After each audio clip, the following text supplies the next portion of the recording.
There's no space for Owen Farrell or Henry Pollock in the squad for the first lines test this weekend. Tom Curry's been preferred to Jack Morgan at flanker, and there are no Welsh players in the team for the first time since 1899. Andy Farrell spoke earlier and says experience played a part in his decision. You obviously take into consideration a lot of things, obviously form, but a big part of that as well is big match temperament, and I think we've got a good few of those in the starting lineup. That first test is live on talkSPORT on Saturday morning. It's day one of the Open with live commentary currently running on talkSPORT 2. Rory McIlroy tees off at 3 o'clock. Now, it's our understanding that Aston Villa have some Premier League outcasts on their radar. Chelsea's Nicholas Jackson and Man United's Alejandro Garnacho. Speaking about the latter, talkSPORT's chief football correspondent, Alex Crook, filled us in on what we know. I think his preference is to stay in the Premier League. He's already rejected the advances of the Saudi Pro League. So I think there certainly is some legs in that one. And then you look at Nicholas Jackson. He's gone from first choice to third choice at Chelsea in terms of the striking department in the blink of an eye. And there is a relationship there. He played under Unai Emery in Spain. Serena Wiedmann says she's totally focused on tonight's match with Sweden at the Women's Euros. Victory in Zurich was set up a tie with Italy in the semi-finals on Tuesday. talkSPORT's Leanne Sanderson reckons tonight's tie is not going to be an easy task. It's going to be probably the most difficult Sweden we've come up against, to be honest. They're in really good form, coming off a fantastic result against Germany. But I think the Lionesses in this group of death that they were calling it, with the Netherlands and France and Wales, I think after that first game against France, we kind of, kicked into gear. You can listen to England versus Sweden live from 7 tonight on talkSPORT. And more powers to VAR? Well, football lawmakers are apparently going to look into it. IFAB are going to explore the technology, possibly covering corner kicks and second yellow cards. And if the changes are agreed on, they'll be in place before next year's World Cup. For more on these stories, head to talksport.com.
I'm Danny Kelly. Simon Jordan will join me for the next 3 hours here on talkSPORT, and we're at a very busy Wembley where preparations are in full and noisy swing for Saturday night's fight between Daniel Dubois and the great Alexander Usyk. Over the next 3 hours, we'll be bringing you the great and the good from the game itself, boxers on the undercard, the promoter, and hopefully Daniel Dubois and Alexander Usyk themselves. It should be a belting 3 hours. Don't go anywhere else.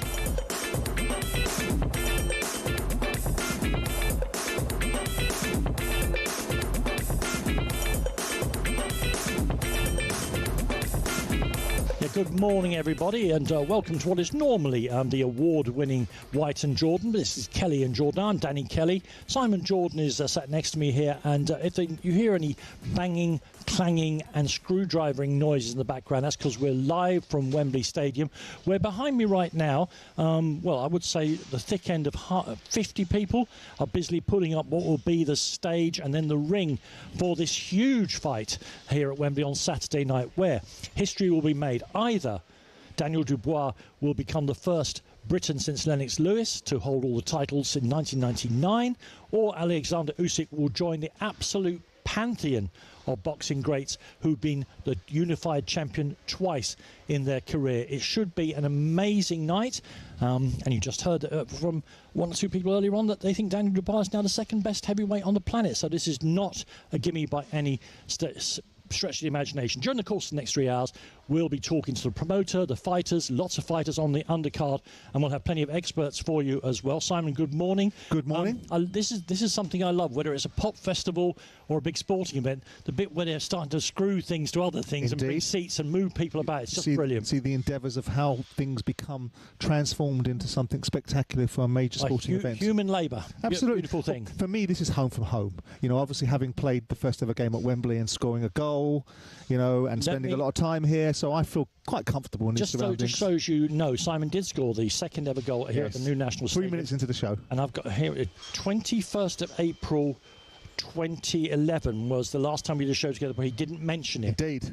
So that's pretty important good to remind people. Yeah. Oh, great. And not as the junior members of staff here were saying a deflection. No, it was a great goal. I mean, yeah, it's a great goal. Most of them couldn't find their backsides with a hand in a funnel, so they don't know what's a deflected goal. Quality was what it was. We're building up to the fight. Lots of excitement around us, and some big stories overnight. We'll come on to a second from the world of boxing.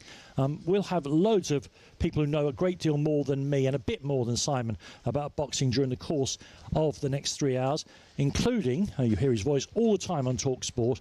I call him, it says here, pundit. He's beyond that. He's a boxing czar. Hello and good morning to Spencer Oliver. Hello, Spence. Hello, gentlemen. How are we doing? Really, really good. Do you also get the vibe when you're... I mean, you could say we're just in a construction site, but because we know what they're constructing, it's got a whole other atmosphere, hasn't it? Absolutely. Listen, we've seen this field before. You know, remember Anthony Joshua. And watching Dave Allen change into his pants. Well, yeah, we've seen Anthony Joshua win the world title here. We saw George Groves and Cole Frotch as well. Does Carl ever mention that? Not really, He doesn't ever mention there was 80,000 at the stadium. Oh, was it 80,000? It's 80,000. Oh, right, yeah. okay. All right, yeah, so we know what we're getting here, and when you come in, you can sort of feel the atmosphere already. It's going to be electric, it really is. You're reminding me now, sorry, obviously we're going straight off topic now because that's how I work. You remind me, I did my Sporting Life series with Carl Frotch. We went up to Nottingham. Yep. He's a great character and he is a talker, but we did it in the City Ground, the Nottingham Forest football ground. He wanted to. But, of course, it was February, and, of course, that show took nearly 3-4 hours to record. By the end of it, we were so cold that we were having to send out for electric fans. The club were very kind because Carl carries a certain amount of weight. I can't imagine Carl being comfortable talking about himself for 3 or 4 hours. Can you? No. And another question would be, how long did it take him to mention the 80,000 at Wembley? Before, during and after, about 30 times. But that was okay, I thought. Because, what can you say? He looks like, even now, Carl, that he could knock you into the middle of next week. So best not to be too jippy with him. Impressive fellow. Listen, we'll talk about... We've got 3 hours, bless us, to talk about what's going to happen. 1 or 2 big stories breaking overnight from the world of boxing I just want to get people straight into. And the first is that, I don't know how to phrase this exactly, that the huge fight between the rematch between Eubank Jr. and Conor Benn is in jeopardy. There seems to be the money's being pulled out of it for some reason, Simon. Well, I'm not sure that the money's been pulled out of it. I mean, it doesn't necessarily need the money from the Saudis to be able to promote this event. I mean, it stands on its own 2 feet. It probably stood on its own 2 feet in the first instance. The fighters have signed a contract. I don't think the contract is dependent upon Saudi money being promoting it. So the onus falls on those that have put together the show, which will be Eddie and Ben Shalom, right? I think the problem may be that they were obviously going to get a guarantee of, let's say, 10 million quid each, like they got last time. You know, it was huge money on the table, and I think without the involvement of Riyadh Season and Saudi Arabia, perhaps they can't reach those sort of numbers, and that might be the big problem.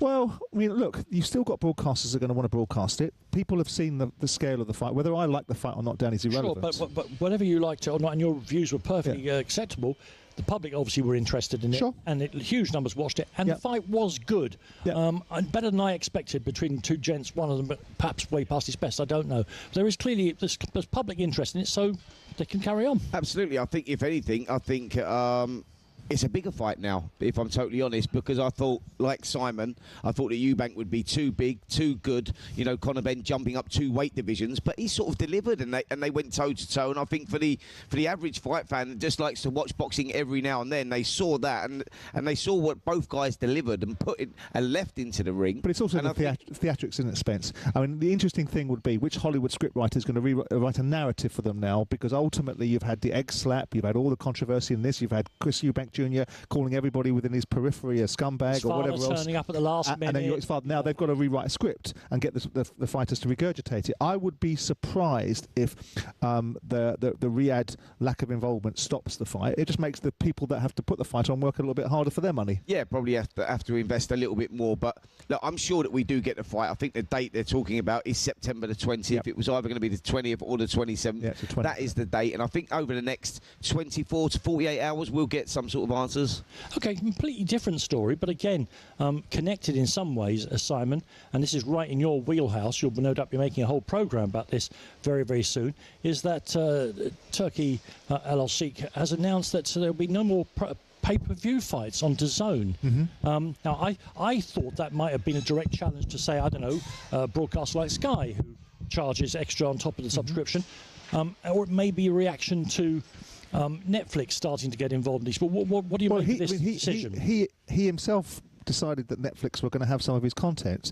In the conversations that I've had with Turkey, they're going to be a disruptor. They're going to plough their own trough. They're not going to be conventional in their thinking. Content is a huge part of what they want, and they actually believe that content trumps money. Now, don't forget, DAZN is a pay-per-view platform by definition because it's video on demand. People pay a subscription to be on it. Sure. What they're doing now is replicating the model for the Club World Championships by saying you don't have to pay to watch boxing on there. Now, he's already said from the outset this price point of $19.99 or $29.99 or in America even bigger and larger than that is something he's going to attack because he believes that the audience is there. He believes that he can grow the ceiling of boxing to be much higher and much bigger. I'm not sure he's right, but we'll see. So from that point of view, I'm not surprised. They are launching an assault on a sport that they've been able to cut a swathe through because they can't do it in football because the governance is too strong. They couldn't own golf because of the resistance of certain entities like the USPGA. Sure. But in the wild west of boxing, all of a sudden, out of the ether, because you've got inordinate amounts of wealth and direction, he is now the self-proclaimed and industry-proclaimed king of boxing. So he now has a 10% shareholder in DAZN with Blavatnik, and also someone that wants to build their own platform with the Ring magazine. They're going to run roughshod over what people think is the orthodoxy. So that'll be interesting for the boxing fan. Absolutely. And you know, if they're as good as their word, and I've got no reason to advertise DAZN over anybody else.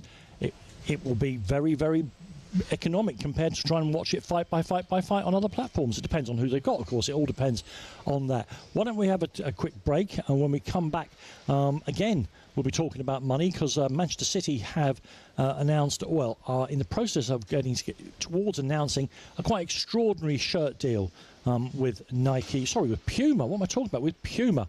We'll talk about that next with Simon Jordan. And, of course, we'll also be keeping you across everything that happens in the Open, which has started today. Why don't we go straight over to Portrush, the beautiful north coast of Ireland, and Sean O'Brien. Cool. Yes, it is really beautiful here at Royal Portrush Golf Club, and there's a couple of familiar names at the top of the leaderboard. Lee Westwood and Phil Mickelson currently have a share of the lead, which sounds like a sentence from the mid-noughties, and Matt Fitzpatrick has made a bright start too. He's alongside them on 2 under par. One shot back, the home favourite Tom McKibben. He started well. He's a member here. He's been in decent form on live. He's someone who could pull off a surprise this week. But the real contenders are starting to work their way through the first tee. You've got defending champion Xander Schauffele, who just teed off alongside John Rahm, and US Open champion JJ Spawn. And they were followed by world number 1 Scotty Scheffler, Shane Lowry and Colin Morikawa. As you can imagine, the reception for Ireland's Lowry was quite incredible. Rory McIlroy will get quite the ovation later. He's off at 3:10 with thunderstorms in the forecast. But it's lovely now. Westwood and Mickelson are among the leaders, and there's live coverage over on talkSPORT 2. The Open Update on talkSPORT with Arnold Clark. Get the UK's best used car deals guaranteed.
nearly 2 years ago, the controversy surrounded, was it a low blow, wasn't it a low blow?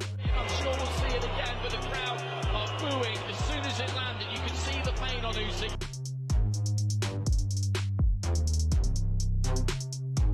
This is what I want, and now we're getting it. It's a big show, and yeah, gonna put it right. Gets Dubois going, and now Dubois coming back.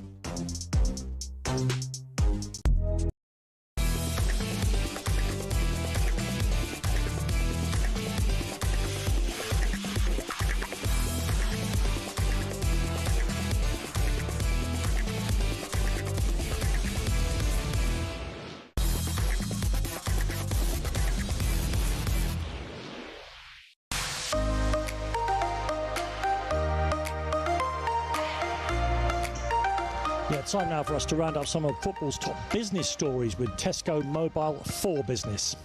Business briefing on talkSPORT with Tesco Mobile for Business. Got a side hustle baking bread? Improve your take-home dough with business phone bills for up to 40% less than the big three networks. For verification, see tescomobile.com/business. Yeah, obviously the size of these football deals that we get to talk about, Simon, every week, whether it's ticket prices, whatever else we talk about, it just seems to go on and on and on. Mm-hmm. And now comes one on the very day that we're hearing about the first £1 million woman footballer. Yep. We're also hearing that Manchester City's new shirt deal with Puma is going to break the £1 billion mark. 10-year deal, 100 million a year, up by 35%. From the, did the maths there, very good, Danny. Up from the 65 million a year they were getting for their previous deal. First of all, what does it tell us about the need for huge companies to have their names on the front of football shirts? And secondly, what does it tell us about the still overhanging 130 charges against Manchester City? Well, Puma, presumably they'll have a clause in the contract saying if it turns out you're all wrong-uns. Well, you think there would be some reputational positions in there. I mean, ultimately, it's bigger than a 35% increase, because if you start at 65 and go to 100, it's a 55% increase. So it's a huge increase in commercial revenue for Manchester City. It kind of bears out the theory. Man City have been criticised in the past for the inflation of deals, and some of the charges that they're answering are about inflated deals. Yes. So it's interesting they've arrived in a space where they were forecasting this kind of deal 5 or 6, 7, 8 years ago, and people were questioning the validity of the scale of deals because of connected parties and so on and so forth. But it gives you an illustration of the opportunities that exist as a result of football and the value in it. Now, the challenge is when you pay this kind of dough up front for commercial revenue, somewhere along the line someone's going to pay it back, and that means the fans, i.e. the price of the merchandise, the price of the kit that people are going to buy, the squad wear, the bench wear, whatever else the kit includes, because ultimately it's a distribution deal. It's an advance. What you used to do in the old days was get a product, you get some advance money from it, and also you again get a split of the revenue. So Puma will be doing a deal now with Man City where they've bought out Man City's merchandising, and Man City have got the money up front for it. Now, we've seen these deals before. We've seen the scale of these deals, somewhat similar. United have done deals previously, and other clubs have done deals previously. But the breaking of the £1 billion barrier is the headline. Yeah. And it shows you, when you look at that and you think about it, because years and years ago, do you remember we were talking about Beckham going to Los Angeles, and the amount of money that he was getting was predicated upon shirt sales? Yeah. It kind of wasn't. It was because it was seed capital for the MLS, and the real money for David was being given the next franchise off the next expansion team off the rank. But it tells you, I don't think it tells you anything about whether Man City are going to win this case. It tells you the prestige and profile of Man City are now becoming, we talked about in the years that we worked together, about being like the comparison between Ferrari and Red Bull. Man United, Liverpool, Arsenal are Ferrari, and Man City, the challengers, are Red Bull. But generationally now, because of the success level and people who are attracted to success, United are now becoming a blue chip brand that people want to hang their hat on. So that's why the scale of this deal is significant. The opportunities are significant. The Middle Eastern involvement in sport now is another landscape that opens up a whole raft of doors with the Saudis, the UAE, and whoever else, and Qatar. So it doesn't surprise me. No, I mean, the world of football shirts is endlessly fascinating to me. At the other end of the scale, I've been reporting on H&J over the last few weeks that there's at least one club in the Republic of Ireland, Bohemians, who run the entire club on shirt sales. Do they? They engage with fashionable ideas, fashionable bands, and all the rest of it. And everybody in Ireland, and Paul was saying he was at a gig in, Paul Hawksby was saying he was at a gig in Glasgow at the weekend. Everybody was wearing Bohemian shirts. They literally run the club off it. Equally, you saw this week MK Dons locking into the local history of Bletchley Park with a shirt with a... Well, have you seen PSG? PSG have created a fashion brand. So the fashion brand of PSG is actually bigger than the revenues and value of PSG as a football club. So NASA's built out this brand off the back of the football operation that's now a fashion brand. So I'm not surprised that the major manufacturers, Puma, Nike, Adidas... Everyone's using a more creative approach to the shirts. One last question for you, and a yes-no answer will do, because I want to move on to Dave Allen, who's with us as well. I'm not a teenager anymore. Which do you think will happen first?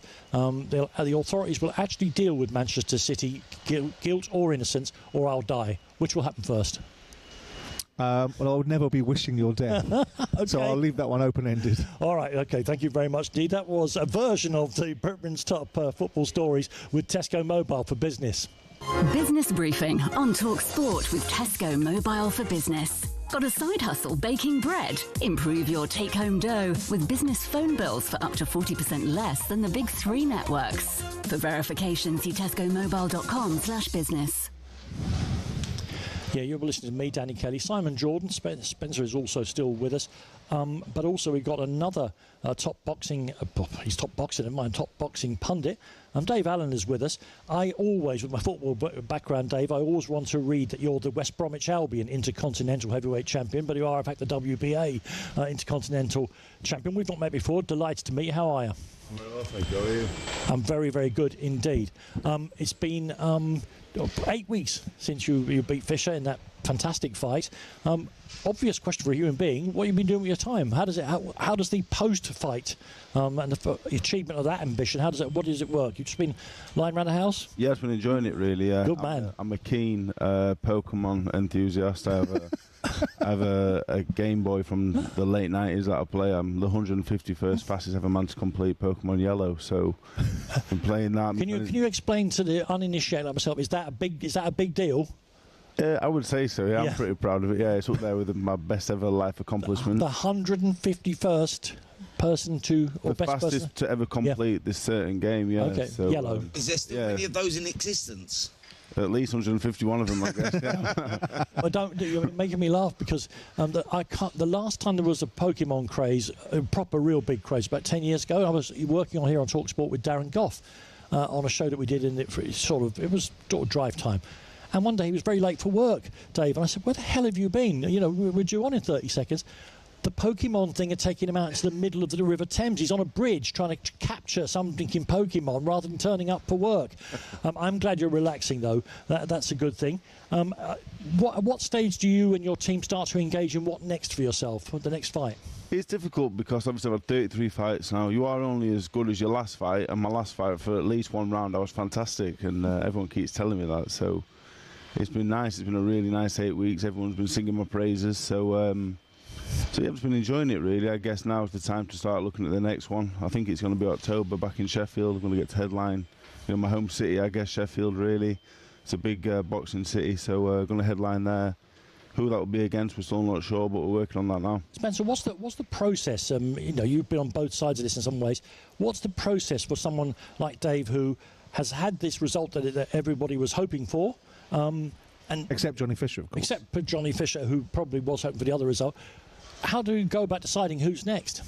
Well, it's all about opportunity, isn't it? And what names are in the hat. I mean, there was talk of Deontay Wilder. There's talk of a fight for the British title against Jamie TKV. And Dave just has to take those best options. It's a business ultimately, and it's about what makes sense. And I think that's what Dave's doing and the team are doing, sitting back and seeing what makes sense, because that was a big win against Johnny Fisher. He come in as the underdog and come out victorious, and it sort of changed his career. And he's got a chance now to get life-changing money. Dave, do you have a preference? Will you be asked for your preference, or will you be completely guided by your team? Well, I speak to Eddie nearly daily, I know I do his head in, to be honest. I pitch him ideas nearly every day. What we should do, what we shouldn't do. I'm not sure he likes that, but I'm pitching him ideas all the time. Let's put Anthony Joshua in his comeback, stuff like that, you know. So I'm always pitching ideas. What will be next, I guess, will be... Does he always answer the phone when he sees your name? He does now, yeah. For about 5 years, he never, but he's back. He messages and calls me now, so it's nice. But yeah, I'm in a good position, so... Just want that to continue, really, for as long as we possibly can. A big thing for you, wasn't it? You have real pride. You were talking about the nature of your relationship with your father and the opportunities that exist now for you, and you've always wanted to fight for the the English belt, and that opportunity is something that you're highly motivated by, isn't it? Yeah, I'd like to win the British champion. You know, It's been I come from a long line of boxing. My great grandfather, my dad. You know, we've had 94 professional fights between us. So I would love to win the British title if that opportunity is there for me. That's what I will take. I mean, we were talking a couple of weeks ago, you and I, with Spence, about the potential of fighting Jamie TKV. That seems to have receded. Why is that going a different direction, potentially? I believe that fight is still a possibility, but the British Boxing Board of Control, they will determine who fights for the British title. It's vacant at the moment. David Adelaide's vacated the title, I believe, or we kind of hope he will before he fights Hergovich. So once that is the case, the British Boxing Board of Control will make. I think TKV may be the mandatory challenger now, and I guess they'll have to determine who's his opponent, whether that's me, Fraser Clark, or someone else. That's not in my hands. Right. Listen, thank you very much indeed. More from Dave later on, more from Spencer Oliver, of course, throughout the morning as we head towards, hopefully, the actual protagonists themselves appearing in the studio we've got here. I'm looking at they're certainly not helping with the build, which is really impressive. The speed, when I got here an hour and a half ago, that was only half built. Now you can already see the canopy, the TV lights are going in, all heading towards this huge fight you can hear on talkSPORT on Saturday night for the Unified Heavyweight Championship of the world. Next we'll be divesting ourselves of our boxing friends and heading back into the world of football. Alex Crook will join us to talk about everything that's happening in the transfer market.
There's no space for Owen Farrell or Henry Pollock in the squad for the first lines test this weekend.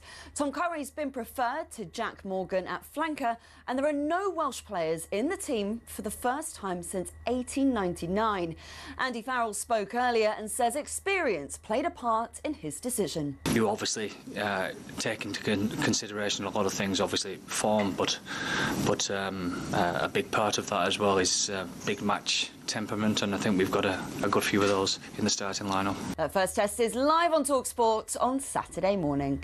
It's day one of the Open with live commentary currently running on talkSPORT 2. Rory McIlroy tees off at 3 o'clock. Now, it's our understanding that Aston Villa have some Premier League outcasts on their radar. Chelsea's Nicholas Jackson and Man United's Alejandro Garnacho. Speaking about the latter, talkSPORT's chief football correspondent, Alex Crook, filled us in on what we know. I think his preference is to stay in the Premier League. He's already rejected the advances of the Saudi Pro League. So I think there certainly is some legs in that one. And then you look at Nicholas Jackson. He's gone from first choice to third choice at Chelsea in terms of the striking department in the blink of an eye. And there is a relationship there. He played under Unai Emery in Spain. For more on these stories, head to talksport.com.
Welcome back, everybody, to Kelly and Jordan live at the moment from Wembley Stadium as the build-up to Saturday night's huge fight continues. We'll be getting more boxing views, news, interviews in a few seconds' time, but now we need to return to the world of football.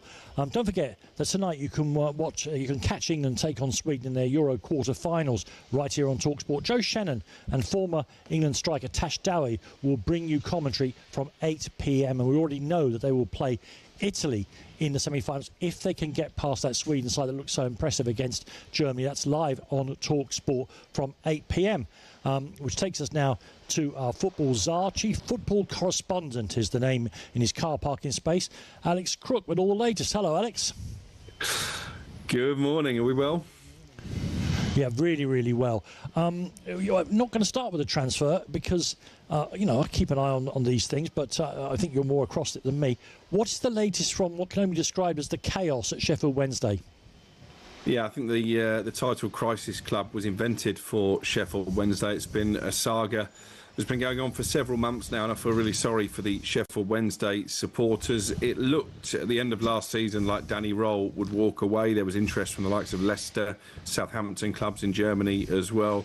He decided, somewhat surprisingly, to return for pre-season training earlier this week, having missed the start of the club's summer preparations. Now, that didn't go down universally well with players at Sheffield Wednesday, not least Barry Bannon, who I understand is leading a delegation of Wednesday players who voiced their unhappiness that in their eyes Danny Roll effectively went AWOL for the start of the summer. And we can report this morning his future is back in doubt. It is back in doubt. Chansiri, the owner there, considering his options, whether a parting of the ways is best for all concerned, whether maybe Danny Roll could be placed on gardening leave. For his part, Roll has made it clear that he's happy to continue. One of the reasons he returned was because there was talk of takeover was imminent. That takeover by a mystery consortium appears to have fallen through. And I think part of the mess here is that Chansiri, in his wisdom, had given Danny Roll's assistant a new contract and I think promised him the manager's job. So effectively, you've got two people there who want to be the manager, and that really just sums up where Sheffield Wednesday are at this moment in time. They've not had much of a pre-season tour. The training ground wasn't ready for when the players returned.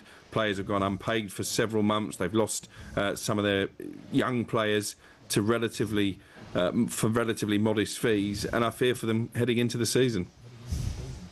I mean, this feels like the blind leading the deaf. I mean, are the players ultimately unhappy with the manager full stop? Because I remember seeing reports about Sheffield Wednesday and some of the performances last year where they really turned it round, and there seemed to be this universal belief in this manager. Are they unhappy with the manager full stop? Are they unhappy with the fact that he took a sabbatical because there were other issues reverberating around? I think more so that he took a sabbatical, and obviously Henrik Pedersen, the number 2 I was talking about, despite all the off-field crisis, signed a new contract. I think that endeared him to a lot of those Sheffield Wednesday players. There will be selfish reasons at play here as well. I'm sure some of those Wednesday players maybe feel they have a brighter future. Who have they complained to, Alex? I mean, I'm assuming that if they complain to Chansiri at the same time as complaining about the fact he doesn't pay them. Absolutely. Yeah, my understanding is that they have voiced their concerns to Chansiri. He's a little bit of a dictator at that football club. It's his way or no way, so I'm not sure. I don't think you can be a little bit of a dictator. You're either a dictator or you're not, Alex. Can't be half pregnant, can you? I mean, it's best for all concerned if Chansiri sells the club now. And you look at Sheffield Wednesday, they are, for me, one of the grand names in English football, and I think it's very sad to see the state of disrepair the club has fallen into. Let's move on to actual transfers. Dave Allen's still with us, big Liverpool fan. We'll be interested in the latest on Ugo Ekitike. Yeah, we talked about this a couple of people had asked about Alexander Isak and whether Newcastle would be willing to sell if they got a negative on that one. They themselves will press ahead with a move for Ekitike, and I think this is bad news as far as Newcastle are concerned. Sources close to Ekitike telling me that he would prefer to join the champions than Newcastle. They've registered their interest. No formal bid as yet, and I think they're still juggling the Isak deal just in case Newcastle decide to cash in. But if they do miss out on Ekitike, this continues what's been a frustrating summer for Eddie Howe so far. João Pedro rejected their advances to join Chelsea. Liam Delap, while he was impressed with what Eddie Howe had to say, I'm told, he went to Chelsea instead as well. Dean House, I think, was always going to go to Real Madrid, but they did make a play for him. And Brian Mbumo as well spoke to Newcastle and made it clear he wanted Manchester United. Dave, just very quickly on the whole idea of Alexander Isak going to Liverpool. That's just greed, isn't it? Liverpool have got loads of stuff already. They don't need Alexander Isak as well, do they? Well, I'm actually a Man United fan. OK, that's not what I was told earlier on, so that's going well. That was as a child, though, and as Liverpool are winning at the moment. You're now a Liverpool fan? Probably a Liverpool fan. Oh, yeah. That is brilliant. Yeah. OK. As a kid, I've always just supported whoever's winning. As for Isak, were you briefly a Spurs fan when they won the Europa League? No, never. Yeah, come on. Never, no. I just support whoever's winning, really, yeah. So, Alex, can I ask you about Gehi? I mean, I know I'm going off to a tangent, because Newcastle were in for him a year ago. The rumours are that they're in for him again. Is this something that's going to manifest itself? Because Gehi's in the last year of his contract at Palace, isn't he? Yeah, he is, and I don't think he's going to sign a new deal. I think he's quite relaxed about the situation. He's obviously got European football now. He knows he's a guaranteed starter at Palace, which I think is important a year out from the World Cup, when if he's fit, I think he's probably England's first-choice centre-back as well. He could leave this window, but every chance he stays and lets his contract run down, I wonder if he might get the same treatment from Palace fans that Trent did from Liverpool supporters. At the moment, I'm not being told that Newcastle necessarily are trying to advance that deal. He's been linked with Liverpool as well, but again, I think they're assessing their options. Dave Allen's with us. He's a big Manchester United fan. He'll be interested in this story. Alejandro Garnacho's still on the he's on the slipway at Manchester United. Who's going to take him on? Well, I think there is interest from the Premier League. He's turned down a move to the Saudi Pro League. He wants ideally to stay in Europe, and I think to stay in the Premier League, there's still a chance that Chelsea go for him. That might be dependent on what happens with some of their fringe players, the likes of Christopher Nkunku, maybe even Nicholas Jackson as well. Wouldn't totally surprise me if there were going to be conversations between United and Chelsea about a potential swap deal, with Jackson pitching up at Old Trafford and Garnacho going to Stamford Bridge. Aston Villa also keeping tabs on Garnacho and indeed Jackson, because of course he played under Unai Emery at Villarreal. And obviously, a club I always keep a close eye on is Wolves, because they've shown over the past half a decade they're one of those clubs who can bring in players that you perhaps thought, oh, I'm not sure, I don't know that player very, very well. Next thing you know, they're worth 30, 40, 50, 60 million pounds. What are they doing in the transfer market at the moment? Yeah, South America has been a pretty happy hunting ground for them as well in recent transfer windows. It looks like they're going down that route again for a player who actually excelled at the Club World Cup for Fluminense, John Arias. It's my understanding that a deal is pretty close now, £15 million plus add-ons. There's a little bit of a complication in that Fluminense only own 50% of the players, so they've obviously got to do a deal with another club as well, which always makes it a little bit murky. But I think this is positive for Vitor Pereira, because at the moment it's been more about the outgoings at Wolves with the likes of Cunha, Aït-Nouri, Semedo. I think he needs to get players added to his roster, because teams coming up, Sunderland, Leeds, who are going to complete the signing of Sean Longstaff in the next 24 hours or so, I think they're going to be a lot more competitive than the teams that have come up for the Championship in the last couple of seasons.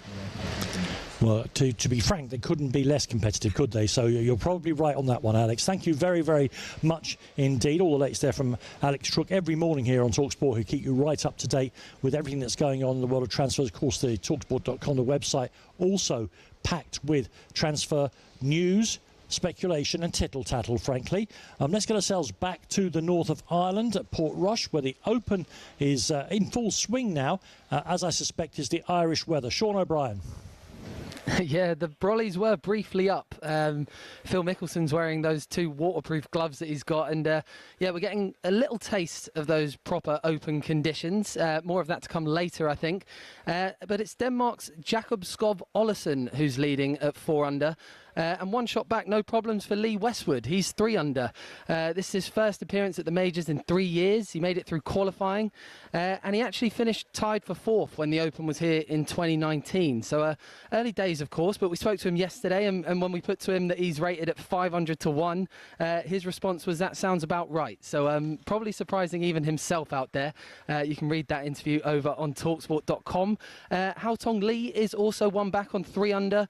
Ryder Cup star Nikolai Højgaard is 2 under, and then Brooks Koepka, Matt Fitzpatrick and Mickelson are among those at 1 under.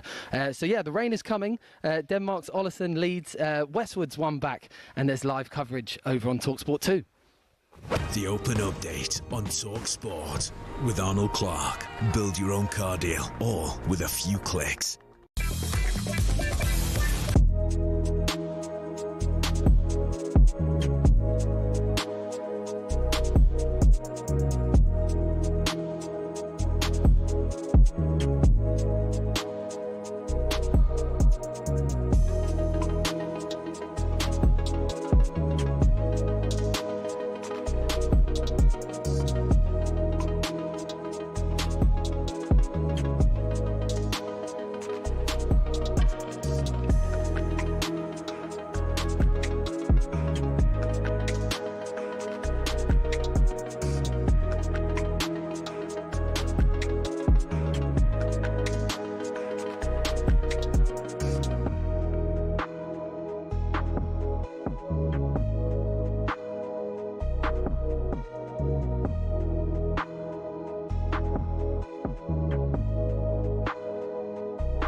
nearly 2 years ago, the controversy surrounded, was it a low blow, wasn't it a low blow?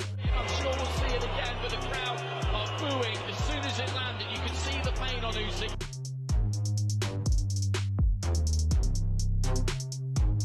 This is what I want, and now we're getting it in the big show, and yeah, we're gonna put it right. Gets Dubois going, and now Dubois coming back.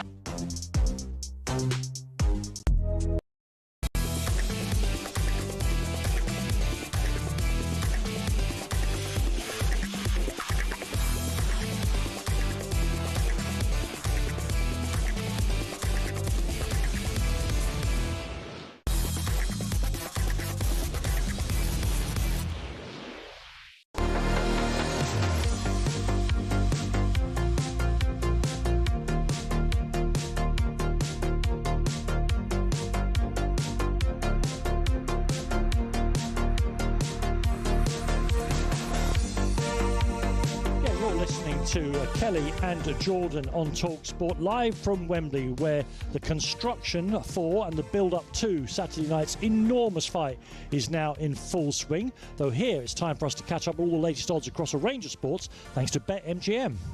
It's showtime on talkSPORT with BetMGM. Get ready for the golden era of sports betting. Visit betmgm.co.uk or download the app. 18+ gambleaware.org. Yeah, let's be joined now by Sean Martin from BetMGM to look forward to all the top sporting events. There are so many, I should just get on straight with them. Good morning, Sean. Morning, fellas. How are you? How's Wembley? Beautiful, actually. A lovely sort of muggy, temperate day, though Simon's telling me that the weather forecast for the actual Saturday night could be a bit rainy. We'll see if they're going to close the roof or not. But let's talk about that. Two big boxing matches. Want to get the odds for Usyk against Dubois, obviously, and Lawrence Okoli, who takes on the dangerous South African Kevin Lereno. Yeah, Usyk Dubois, all the marbles, Saturday night. We've got Usyk comfortable favourite at 8-25, meaning it's over 2.5-1 for Dubois as it stands. If we drill down a little bit further, I mean, Usyk spent most of the last 7 years just bashing Brits about, really, but only one stoppage in the past 4.5 years, although that was, funnily enough, against Dubois in their first fight. Dubois, only one of his 22 wins has been on points. Now, we spoke to Fraser Clark yesterday, who said something similar actually to what Derek Chisora said on Top Boxing with you and Spencer, Simon, in the sense that Dubois very much hits harder, but Usyk's busier, takes you to awkward places in the ring, things like that. I'm thinking Dubois has to get Usyk out of there first few rounds if he's going to do it. It's 24-1 for him to win in rounds 1 to 4. But where's your head at, guys? Give us your predictions and I'll give you the odds. Simon, you're on a roll after tipping Yannick Sinner at Wimbledon, of course. Yeah, every dog has its day. I mean, I don't think Daniel goes into this fight with any PTSD from the first fight. I think you're probably right. Most conventional wisdom suggests that Daniel's got to make a dent in him relatively early. And the longer the fight goes on, the more likely it is for Usyk to take control. But Dubois has shown he's got an engine. He's capable of fighting 12 rounds, capable of taking punishment and fighting 12 rounds of being compelling in it. But I think if Daniel's going to win, I think most people think he's got to stop Usyk, and probably earlier in the fight is the more likely. Albeit Daniel hits hard, so at any time Daniel can knock someone out because he's got the power. I'm going with my heart rather than my head, because the orthodoxy will suggest that given the fact that Usyk has just beaten everybody that's put in front of him, you can't argue with that. But I think this is a new Daniel Dubois with a new focus, a new belief, an inherent thought process that he can win this. He's not coming in with any doubt. He's coming to win. He is a legitimate world champion himself. So I'm going to go with Daniel Dubois inside 6. And I'm not a betting man, but Usyk has solved every problem that's been put in front of him. One day that won't happen. Yep. It could be Saturday. We'll see. What about Lawrence Okoli against Lereno? Yeah, first of all, Dubois by KO is 4-1, or by stoppage is 4-1. Usyk by decision 2-1. But yeah, the undercard as well, Lawrence Okoli. I know you've got Joe Gallagher on later. Okoli's 21-50 favourite to beat Kevin Lerena. He's on the WBC track, so assuming he gets past this test, I suppose you can't look past it. But where ultimately do you see him going this year or next? Caballero maybe?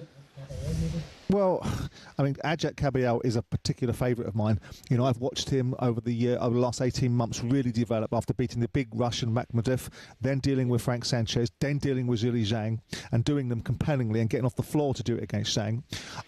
Lawrence, to me, has got a lot to prove in this division. I think that getting ranked straight away as, you know, number 5 in the WBC because he carried across from the cruiserweight and the bridgerweight, I think is a nonsense. But it'll be interesting, this fight, because Lorena can whack, and it'll be interesting to see what happens to Lawrence if he gets whacked and he starts to revert to type, which we've seen over the years, which is Lawrence spoiling the fight and not making it entertaining. Joe Gallagher promised us that when he took on Lawrence Okoli, he was going to get the best version of Lawrence Okoli. I think it's a good fight, has the potential of being an interesting, engaging one, but it also has the possibility of being a bit of a stinker if Lawrence reverts to type. I think Lawrence will beat him, and I think he'll knock him out. Sean, I think we have to rattle through because there's so much sport. What about the match day, the match play darts, which starts in Blackpool this weekend? It does, yeah. Winter Gardens World Match Play. It's one of the Triple Crown events alongside the World Championship and the BetMGM Premier League. Luke Humphries, the defending champion, he's looking to go and become just the 4th ever player to go back-to-back, but he's not the favourite. That's his great rival, Luke Littler, at 15-8. Humphries is next, to be fair. He's 7-2, with Gerben Price at 8-1, having just won another European Tour event at the weekend. World Cup winner Josh Rock as well, great form this year. He's at 14s. All 4 of them to win their opening matches this weekend comes in at around 5-2, while a potentially decent bit of value for night 1 on Saturday is Humphries versus Jan van Veen to be the match that night with the most 180s at the same price, guys. Thank you. And the Women's Euros tonight, of course, the big one. Live here on talkSPORT. Sweden take on England. What are the odds? Yeah, well, a group runner-up defeated a group winner last night with Italy beating Norway. England looking to make that 2 from 2 tonight. The Swedes, they actually do have a great record against the Lionesses, it must be said. 3 wins and a draw in their last 5 Euros meetings, albeit England won the last one in the last Euros. They drew both games in the qualifiers. The Swedes are unbeaten in a year, though. The Lionesses definitely are the favourites at 6-5, but it won't be an easy one to pick, and over 2.5 to 1 for Sweden is quite big. Both teams like a goal, though, so an England win and both to score at 3-1, or indeed Sweden to win and both to score at just under 5s, could be well priced, guys, depending on what way you think it'll fall. Listen, thanks, Sean. Thanks very much indeed. That was just a look at all the latest odds, all thanks to BetMGM. Visit betmgm.co.uk or download the app. It's 18 plus and be gambleaware.org. It's showtime on talkSPORT with BetMGM. Keep things golden with responsible play at betmgm.co.uk. 18 plus gambleaware.org. Yeah, just a couple of days away now, of course. The sport keeps on coming from the British and Irish Lions' first test in Brisbane against Australia. The team was announced this morning. Joining us to discuss that, talkSPORT rugby reporter Alfie Reynolds. Hi, Alfie. Hi, Danny. Hi, Simon. Really, really interesting team. I suppose the first controversy, the non-selection of Jack Morgan in the back row. He's gone for experience over the performances so far on the tour. Yeah, I think so. I think that's the headline here from Andy Farrell's team selection is in certain positions, including the back row, as you mentioned, Andy Farrell has gone for experience and an element of what players have done in the past rather than the form on the tour. You're absolutely right. Jack Morgan is really unlucky to miss out. He couldn't have done any more. It was always going to be the case, though, with this back row. You've got Jack Morgan, Josh van der Villiers, Henry Pollock. You have some serious operators in that area. And he's gone with Tom Curry, who we know is unbelievable on his day. We just haven't necessarily seen the best of him on this tour. And I think the same goes for the open side with Tyke Byrne. I thought it would be Ollie Chesham, but Byrne is the man that gets the nod. So experience for Andy Farrell heading into the first test at Suncorp in Brisbane on Saturday. And the other thing that struck me, of course, was that with the injury to Gary Ringrose, he's gone for the Scottish partnership rather than trying to mix and match. It was always going to be the Irish partnership or the Scottish partnership. It turns out that Ringrose is injured, and it means that Scotland are at 10, 11 and 12. Yeah, and you feel a little bit for Bundy Aki here because, as you say, I think if Gary Ringrose was fit, he would have started at outside centre and therefore Bundy Aki would have started at inside centre. As it is, it's Sione Tuipulotu at 12 and Hugh Jones at 13. Bundy Aki is on the bench and there is that continuity, as you say, with Finn Russell as well. There are country teammates, so can the three of them get the best out of the Lions attack, which hasn't always been all that successful so far on this tour. And what is brilliant, actually, is that Sione Tuipulotu is going to come up against, once again, Joseph Akuoso Suolihi. They had a run-in at Murrayfield back in November, and it was picked up on the ref mic of Suolihi saying something along the lines of, "I'll see you next year when you come to town with the Lions." Well, they're going to meet on Saturday in Brisbane. There could be some fireworks there. That's one to keep an eye on for sure. It's going to be awesome. Listen, it is going to be awesome. Thank you, Alfie. Thank you very much indeed. And, of course, the seconds are counting down. It's finally here. The British and Irish Lions take on the Wallabies in that opening test of the series this Saturday at the Suncorp, live and exclusive right here on talkSPORT. Shabana Hearn will be your host, and she'll be joined by the legend of the 2013 Lions series, Alex Cuthbert, as well as Wallabies all-time record try scorer and stirrer, David Campese. Join the team from 10 a.m. for an 11 o'clock kickoff.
There's no space for Owen Farrell or Henry Pollock in the squad for the first Lions test this weekend.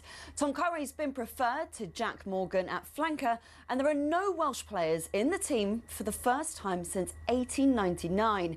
Andy Farrell spoke earlier and says experience played a part in his decision. You obviously take into consideration a lot of things, obviously form, but a big part of that as well is big match temperament, and I think we've got a good few of those in the starting lineup. That first test is live on talkSPORT on Saturday morning.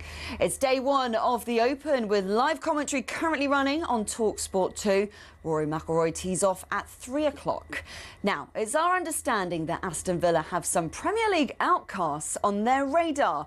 Chelsea's Nicholas Jackson and Man United's Alejandro Garnacho. Speaking about the latter, talkSPORT's chief football correspondent, Alex Crook, filled us in on what we know. I think his preference is to stay in the Premier League. He's already rejected the advances of the Saudi Pro League. So I think there certainly is some legs in that one. And then you look at Nicholas Jackson.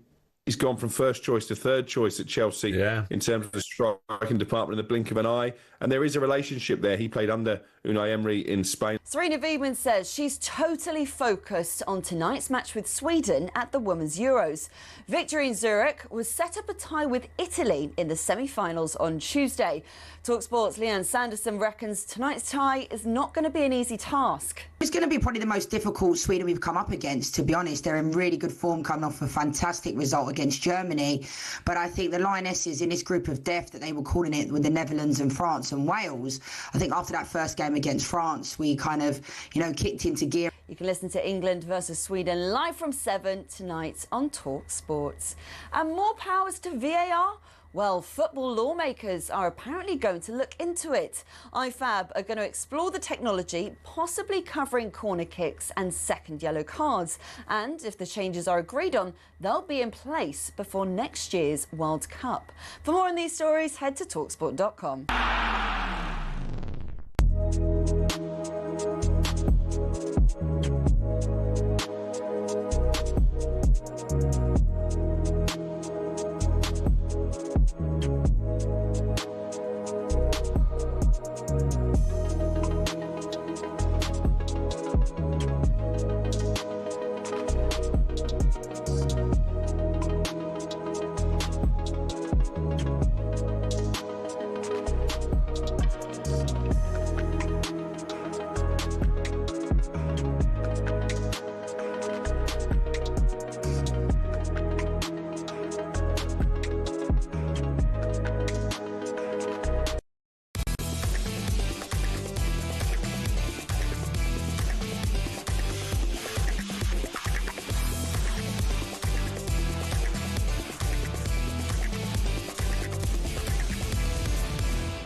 Undisputed heavyweight champion of the world. The first unified heavyweight champion from Britain in a century. Lennox Lewis. The Americans didn't want me to take it over to Britain, but I actually persevered and succeeded. I'm in my prime of my career now, so it's now or never. Down goes Joshua. Dubois hits him with a tremendous right-hand counter. He slayed one king back in September. Dynamite Daniel Dubois has detonated at Wembley Stadium. He's about to slay another king on the 19th of July. Bombs away. Are you going to knock him out? Bombs away, mate. You dropped up from Dubois, who's put Joshua down. And Alexander Usyk finds the answer. Minute, you have all the 4 belts and create history. You know what they say? We'll see. We'll see. Heavyweight brilliance, heavyweight occasion, and heavyweight radio. How about that? Did he say heavyweight radio? Was that a dig? I don't know. Welcome back, everybody, to talkSPORT. I'm Danny Kelly. With me today, Simon Jordan on Kelly and Jordan. Just for those of you who happen to be a little bit late arriving to the show, we're doing this live from Wembley Stadium, where over my shoulder, and you'll probably hear the occasional bang and clang yourself, they're putting together, let me just see what the progress is like. They've already got the canopy erected that will be above the ring for Saturday night's enormous fight, where history will be made. Either Daniel Dubois will become the first Briton since Lennox Lewis in 1999 to be the undisputed heavyweight champion of the world, all the belts, or Alexander Usyk will hold that title for the second time and join a pantheon of greats. Just a handful of people who've done that in the entire history of the sport. It's a kind of muggy day here at Wembley, but the business is going on at a real rate of knots now. People are unloading massive trucks to get the stadium ready for this huge event. As I say, Simon Jordan is with me. Will be with us all morning. Spencer Oliver is going to be here. Dave Allen is with us at the moment. And we're joined now by another boxing, I hope, expert, but certainly a very good boxer, Carl Frampton, of course, former 2-weight world champion. Good morning, Carl. Morning, boys. How are you? I'm good. I think you two know each other very well and have indeed traded blows occasionally. Is that right? No, Dave's too big for me. Not even in training. Occasionally, No. get the big headdress on and hope for the best. Oh, the headdress? That's not what you call it. But, Dave, I was training in Manchester at the back end of my career when Dave was just coming in. So Dave's now up with the boys full time. I wish I was around, if I'm being honest, when this era when we're seeing the absolute best out of Dave. Okay, well, thank you very much indeed for that. I mean, look, we're sat in a makeshift studio with television cameras, lights. These big fights, Carl. How much can the build-up and the media attention take away from what I presume you need to have almost complete focus? I think as a fighter, they become a bit of a nuisance, especially if you're a fighter like Alexander Usyk or Daniel Dubois, who have been involved in big fights like this. It may be slightly different for heavyweights. Dave might be able to talk on this more than me, but as a someone trying to make weight all the time, these are a bit of a hindrance, really, when you're trying to get down. But I see why they're done, and they bring attention to it and get more eyes watching it. But maybe a little bit easier for a heavyweight who's not focusing on crushing his weight. Did you ever enjoy any of this stuff, press conferences and all the rest of it? I wouldn't say I enjoyed it, no. I mean, I probably enjoyed one. There was one I done with, when I fought Scott Quigg, there was like a 3-city press tour to kick it off, and it was a pretty big event at the time, and there's a lot of rivalry, a lot of needle. I probably enjoyed that one. Why wouldn't you enjoy it? I mean, it's a spectacle. It's all part of the event. You're the centre of attention. Why did you enjoy those things? Because once you do them more than about 5 times, it just gets a little bit boring, and a lot of times you're asked the same questions, and it depends who the opponent is as well. But for me, really, the main reason was because at this stage I'm really, really focused on trying to get down the weight, and it was just a bit of a nuisance to me. Dave, I don't know you, but you seem to me like quite a quiet chap. Maybe you're very different in real life. I don't know.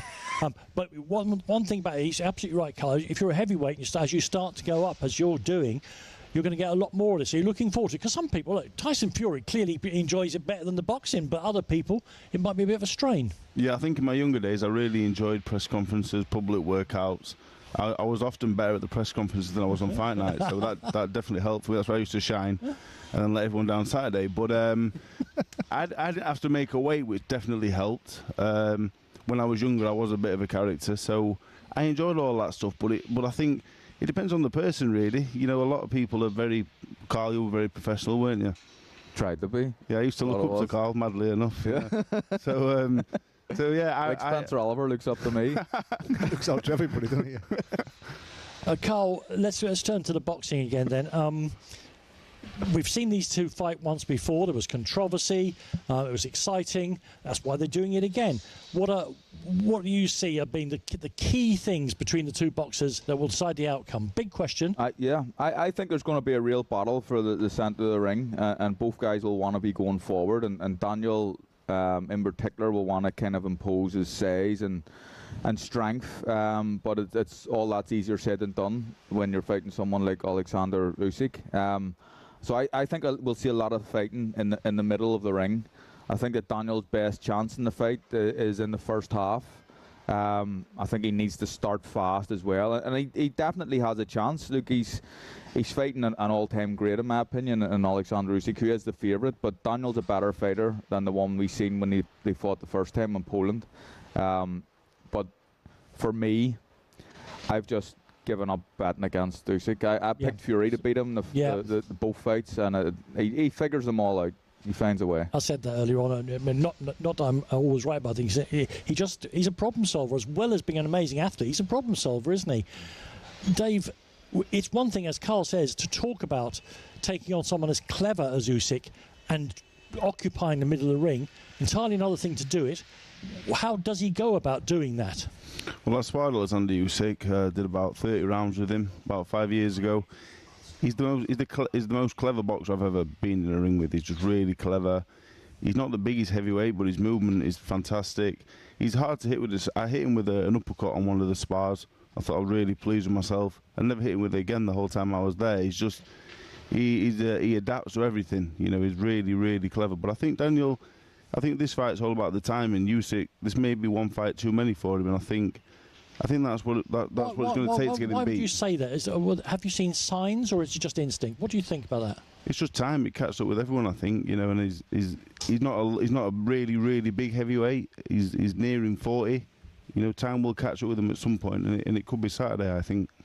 Carl, there's been a lot of talk, particularly by people like me, about this idea of being the undisputed heavyweight champion of the world. That's very important for punters and probably for promoters as well. Do you think it means much to the boxers?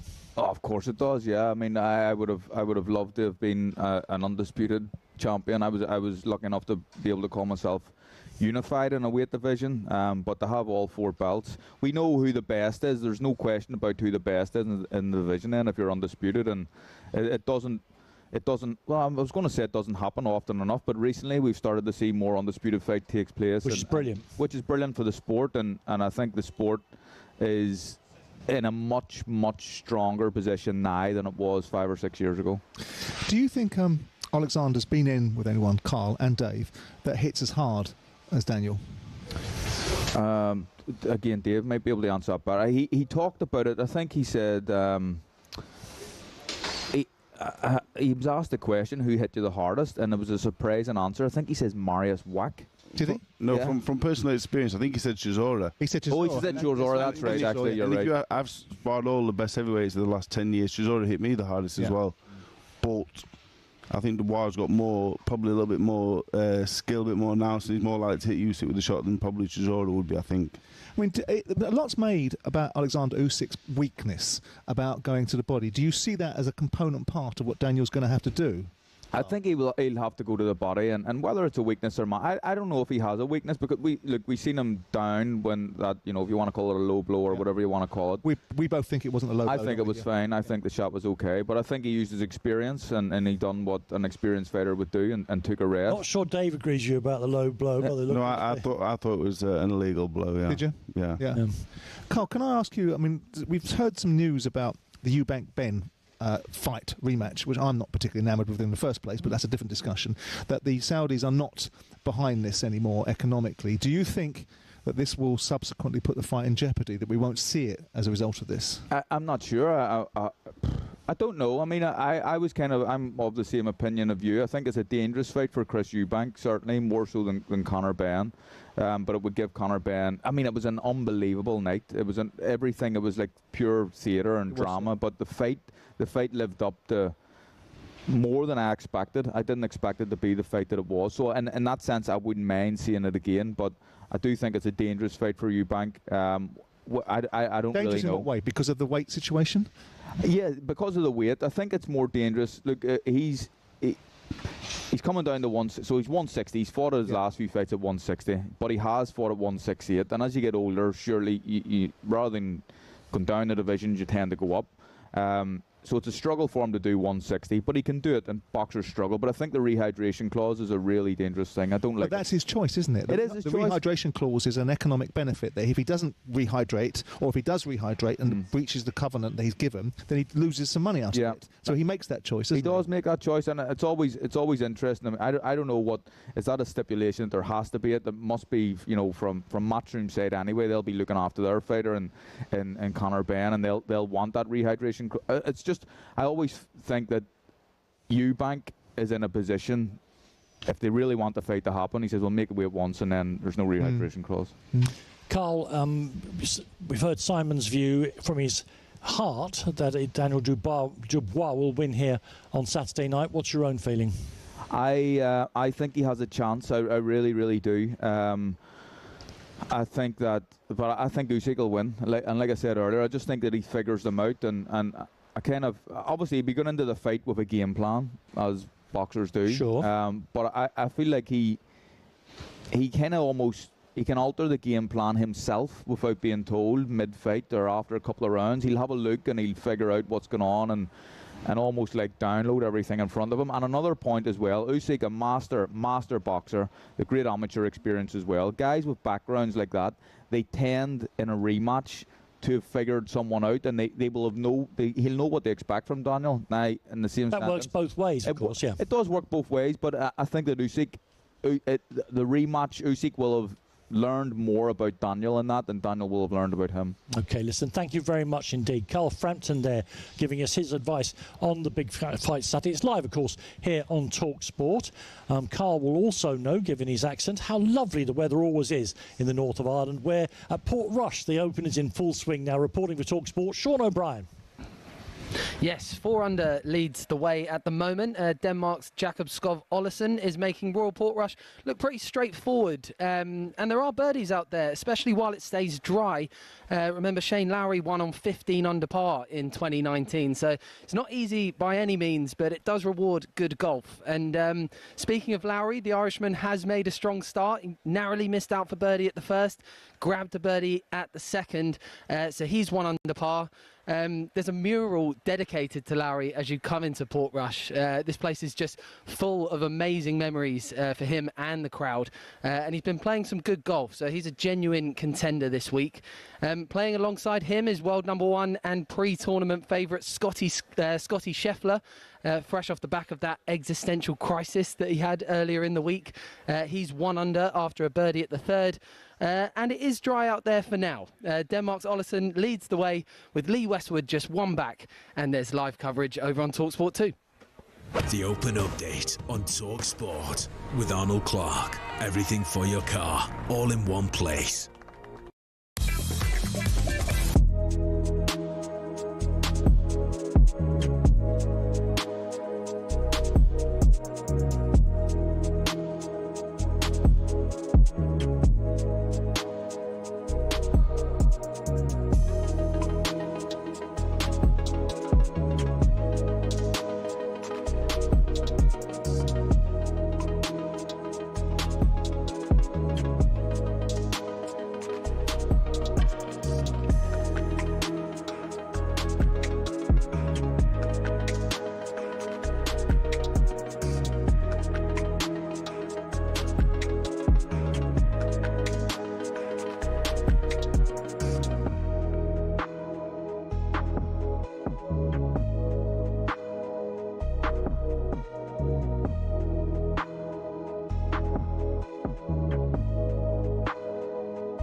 Nearly 2 years ago, the controversy surrounded, was it a low blow, wasn't it a low blow?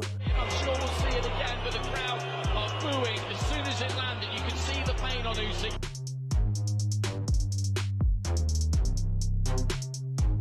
This is what I want, and now we're getting it on the big show, and yeah, gonna put it right. Gets Dubois going, and now Dubois coming back.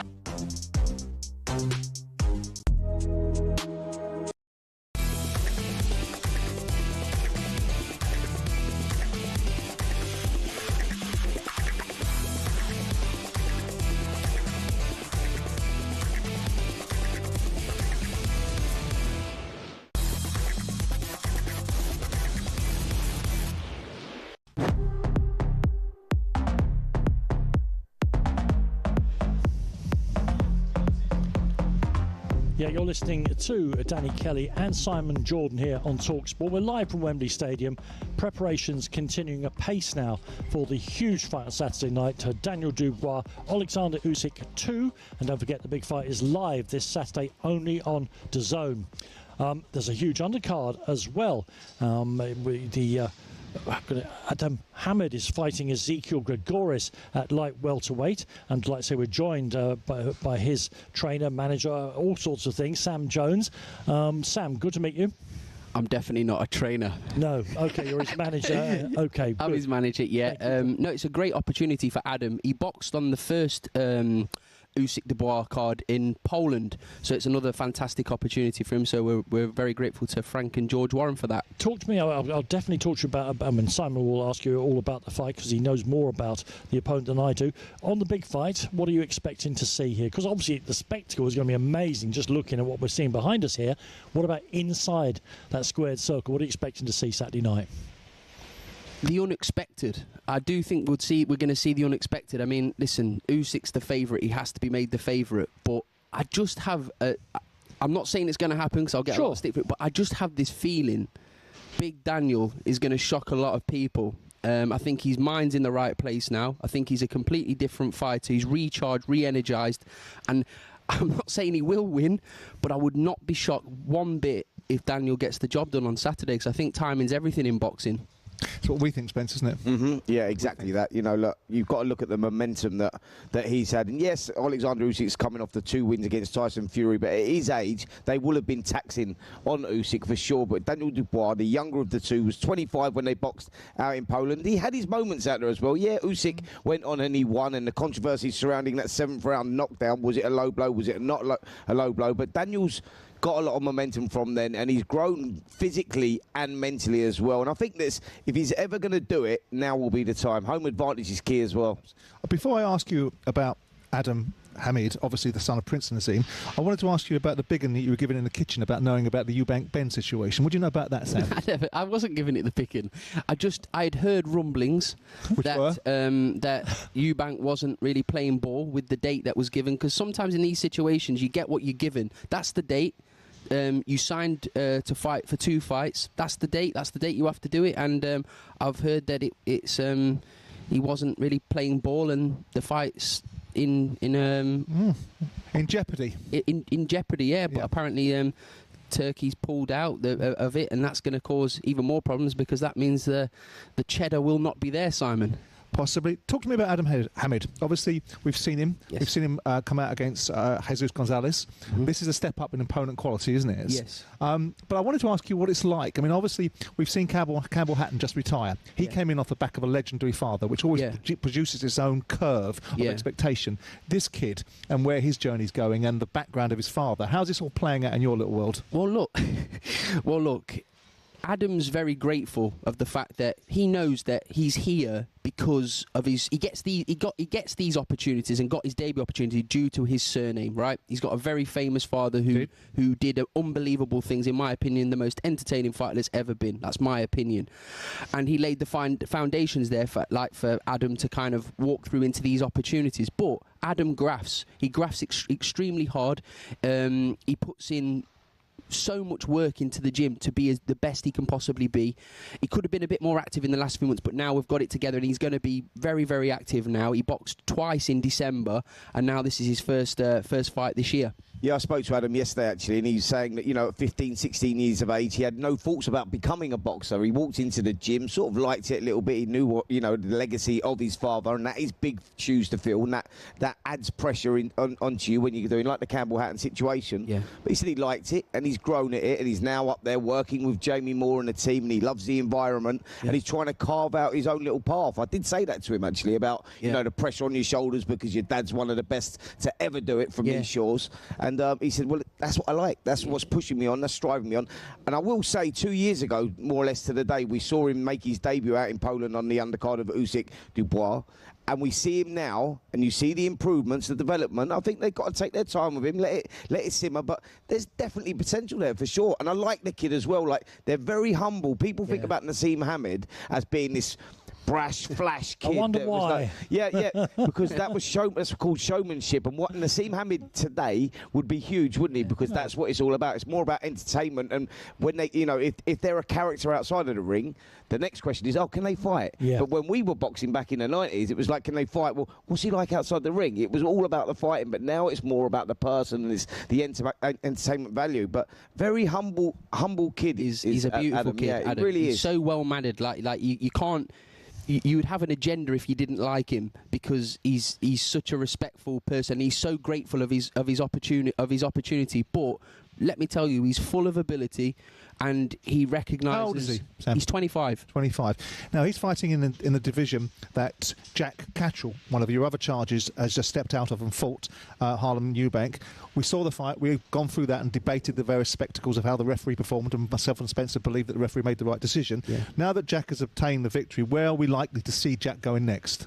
On a big Riyadh card. I mean, listen, Turkey gave his opinion. You and your pursuit of cheddar. Yeah, it's not about that. It's the biggest opportunity, Simon. You know all about that. Against whom? Blessed are the cheesemakers.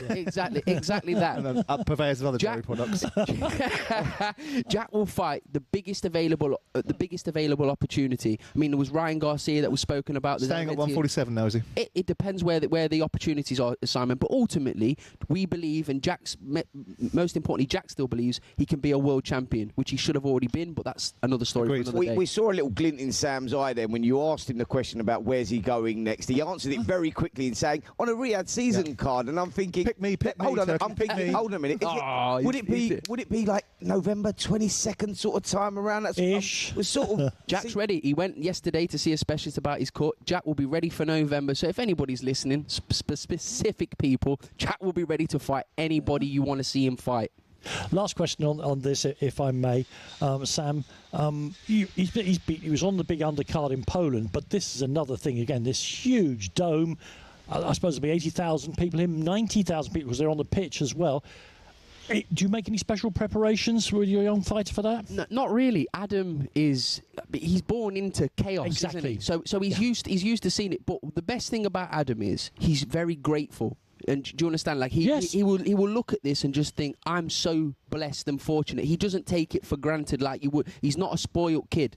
Like you could easily be in that situation. He knows that he has to go out there and do a job because there's a lot of pressure on his shoulders because everybody would want to fight Adam because they'll think, it's a good scalp to have. Same as what Campbell had.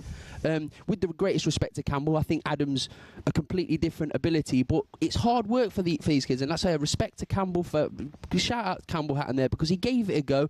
It turned out he wasn't good enough. But he gave it a go, and that's all you can do. If you give it your best, that's all you can do in life. And without uttering cliches, he got between those ropes, which a lot of us wouldn't do for any amount of cheese. Listen, thank you very much, and good luck to you and your fighter on Saturday night. The boxers, can their trainers and managers keep on coming? More coming up next. The undercard is really strong here. We'll be talking more about that in a few minutes' time here on talkSPORT, where you're listening to Kelly and Jordan.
There's no space for Owen Farrell or Henry Pollock in the squad for the first Lions test this weekend. Tom Curry's been preferred to Jack Morgan at flanker, and there are no Welsh players in the team for the first time since 1899. Andy Farrell spoke earlier and says experience played a part in his decision. You obviously take into consideration a lot of things, obviously form, but a big part of that as well is match temperament, and I think we've got a good few of those in the starting lineup. That first test is live on talkSPORT on Saturday morning. It's day one of the Open with live commentary currently running on talkSPORT 2. Rory McIlroy tees off at 3 o'clock. Now, it's our understanding that Aston Villa have some Premier League outcasts on their radar. Chelsea's Nicholas Jackson and Man United's Alejandro Garnacho. Speaking about the latter, talkSPORT's chief football correspondent, Alex Crook, filled us in on what we know. I think his preference is to stay in the Premier League. He's already rejected the advances of the Saudi Pro League. So I think there certainly is some legs in that one. And then you look at Nicholas Jackson. He's gone from first choice to third choice at Chelsea in terms of the striking department in the blink of an eye. And there is a relationship there. He played under Unai Emery in Spain. For more on these stories, head to talksport.com.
So much sport coming up for you, and don't forget you can watch Usyk against Dubois 2 live only on DAZN at dazn.com/boxing. And whatever happens here Saturday night, of course, the merry-go-round of world heavyweight boxing will continue. People will be watching this very closely to see if they can take advantage of the winner or the loser. We still have both Spencer Oliver and Dave Allen with us to talk about, well, I'm loath sometimes to look into the future too much because we've got to get through the present first. But we're just looking at the heavyweight scene. Two sort of ghosts at this feast are Anthony Joshua and Tyson Fury. And Dave, where do they sit after in the current scene? Because I'm not supposed to be retired, but I have no doubt that he won't be retired for long. I think they're still the two biggest names in British boxing, definitely. You know, two of the biggest names in world boxing as well. So I think if they was to fight each other, you'd sell this place 2 or 3 times over. So it depends when they come back. You know, they still probably call the shots. Would they want to box the winner of Saturday night's fight? Maybe, I'm not so sure. But I would like to see them both back sooner rather than later. Probably depends on how much cheese there was being offered. Spencer, let me ask you a straightforward question. Do you ever get fed up with the amount of tension, the amount of spotlight is on these big blokes?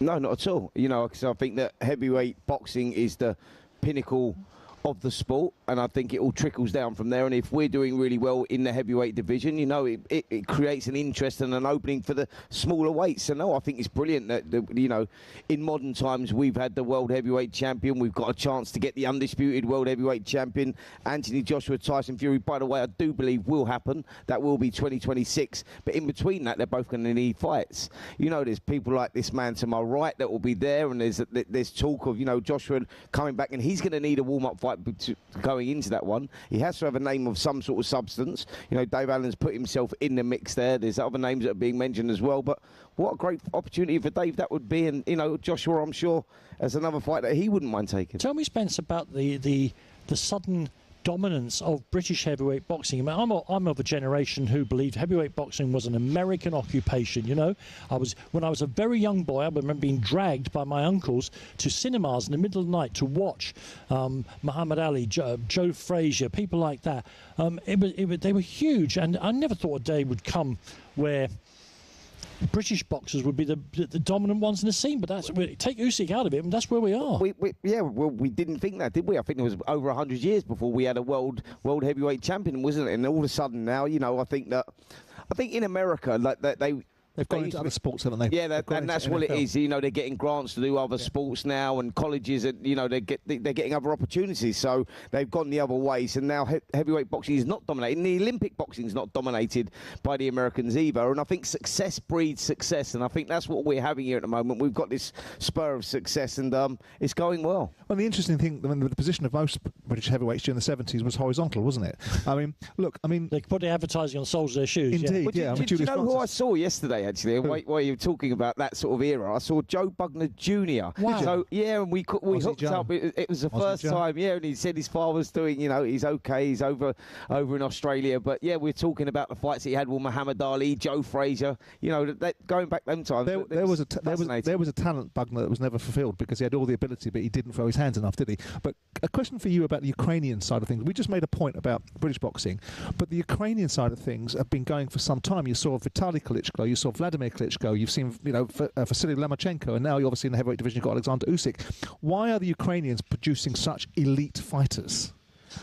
I think it's just their training methods. I think they're very regimental. Their culture, and they're very regimental, and they're hungry, you know, and it's like, it is about opportunity. You look where they come from, and it's a difficult life. And I think that when you know, boxers predominantly come from a difficult background, right? Mm-hmm. You know, they come from rough upbringings or you know, rough family backgrounds, estates, etc., etc. Well, you imagine coming from the Ukraine, you know, you want to get out of that, then obviously fighting is that way out. And that's why when you go to those places, even when you go to Africa and you go to the countries like Ghana where we just visited and stuff like that, and you look at the poverty that's around there, these kids see it as a huge opportunity, and you know, with that opportunity, then that drives them on a little bit more, and I think that's where you get the success of the Ukrainians. What about the personalities? I mean, we were talking to Derek Chisora on Monday, weren't we, about the charisma of the sport and the charismatic fighters that are in the heavyweight division, and the vacuum that potentially is being lost if Fury.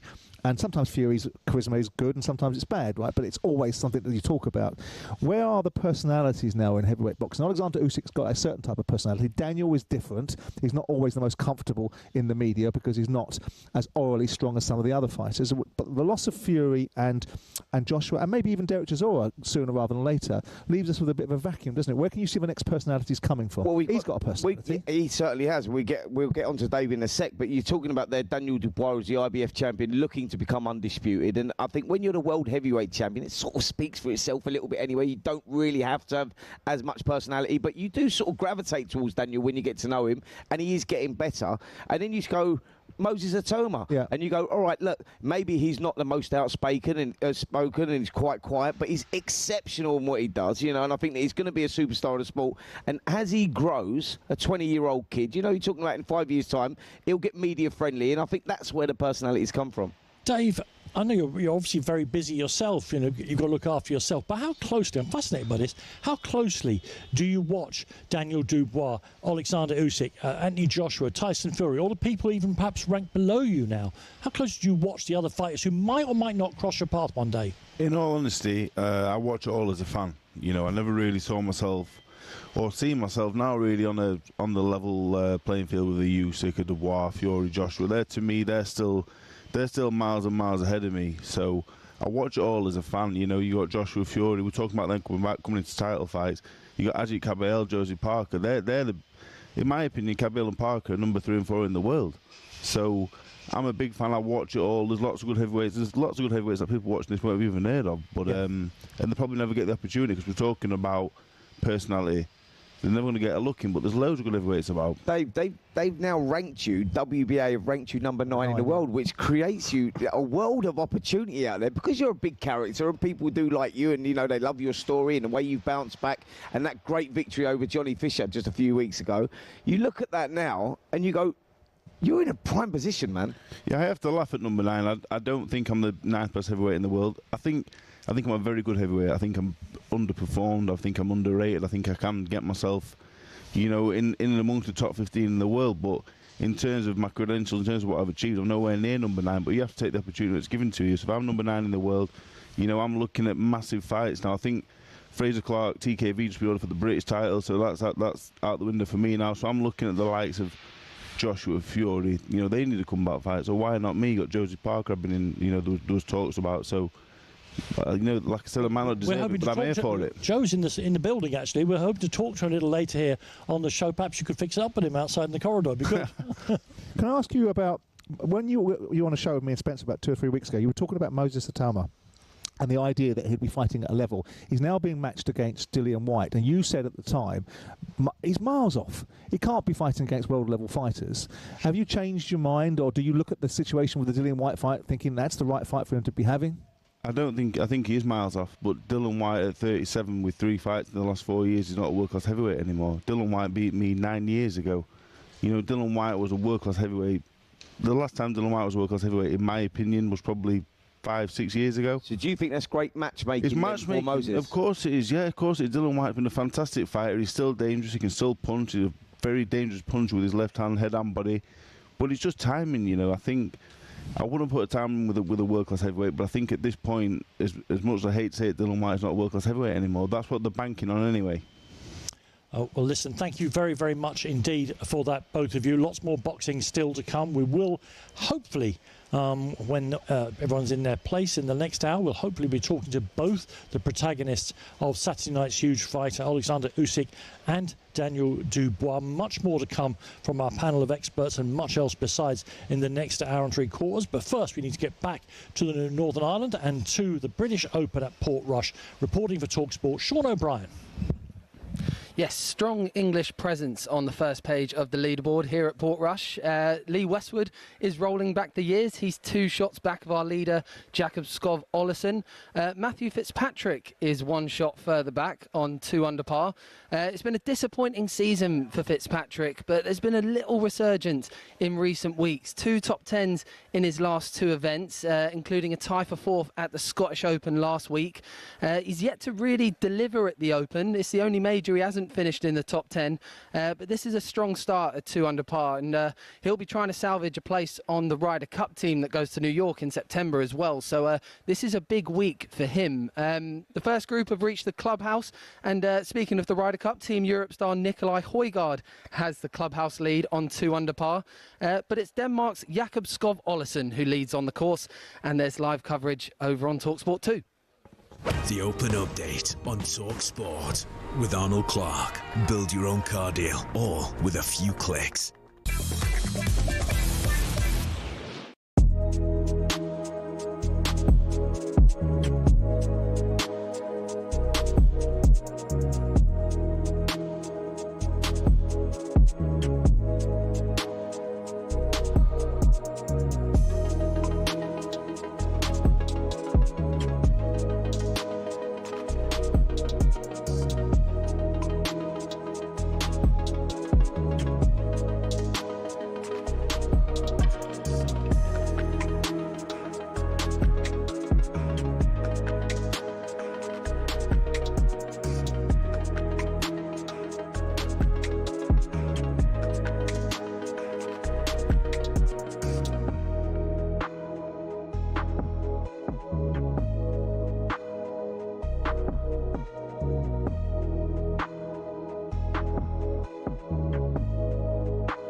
nearly 2 years ago, the controversy surrounded, was it a low blow, wasn't it a low blow?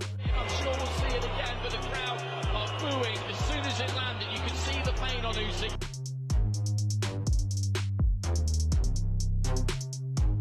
This is what I want, and now we're getting it in the big show, and yeah, we're gonna put it right. Gets Dubois going, and now Dubois coming back.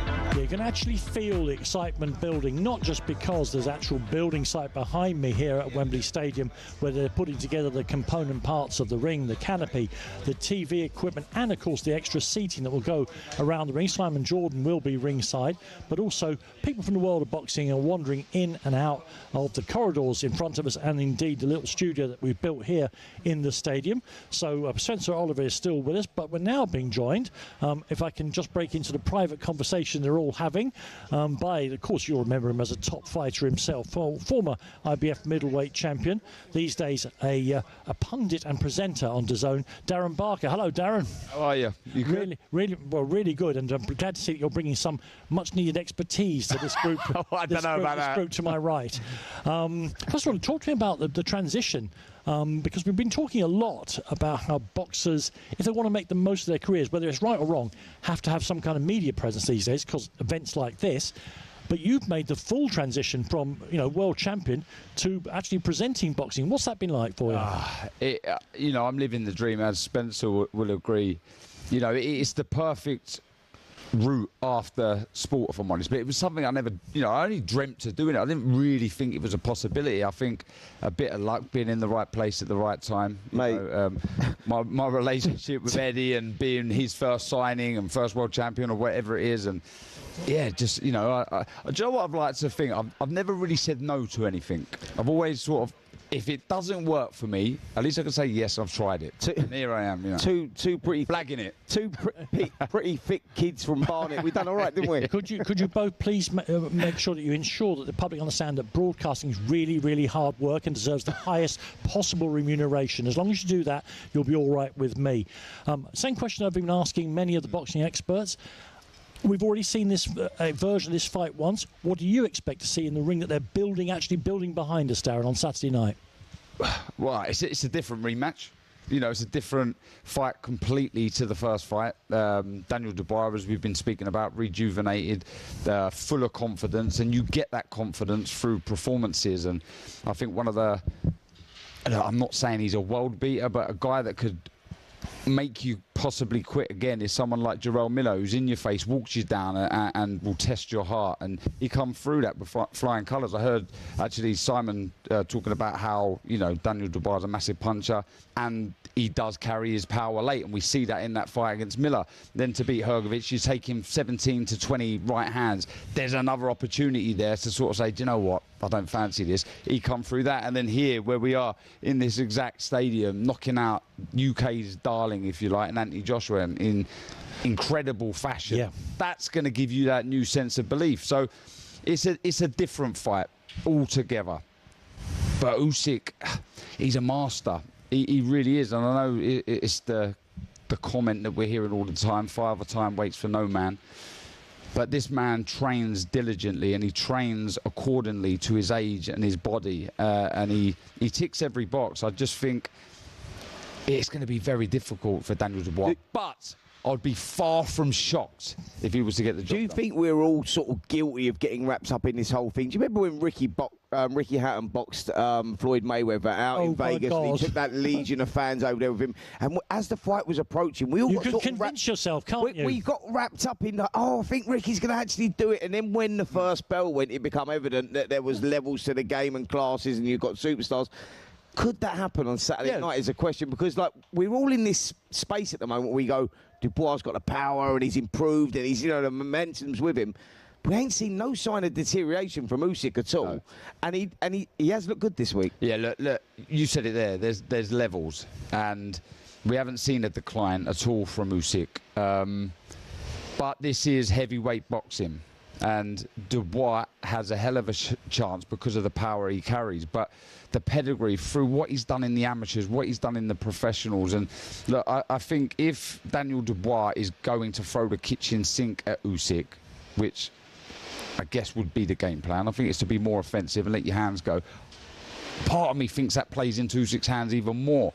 You know, he's going to walk onto shots. That allows, look, we've seen that nimble, fleet-footed movement that Usyk does. That's going to allow him to do that even better. When that force of the opponent's coming onto you, you can skip to your left, skip to your right, and look for the opening. So it's a really, really tough one. I think he's got to be dominant with the jab, Daniel Dubois, if he's any chance to win this. Bring your feet in. When you watch that first fight, he's very tentative. He's worried about the shots coming back, so he doesn't fully commit to the shot. You'll know, if you're going to get countered just flicking the jab out, you're better off just throwing the shot properly. Commit to the shot. Usyk makes those adjustments through the fight as the fight wears on, you know, but at the beginning of a fight, historically, he goes out there and he commands that centre of the ring and he makes his opponents work very hard. And he done that with Dubois last time out because we thought Dubois was going to be the guy on the front foot. But he holds his ground very well and he's feinting it up and down all the time and keeping his opponent guessing.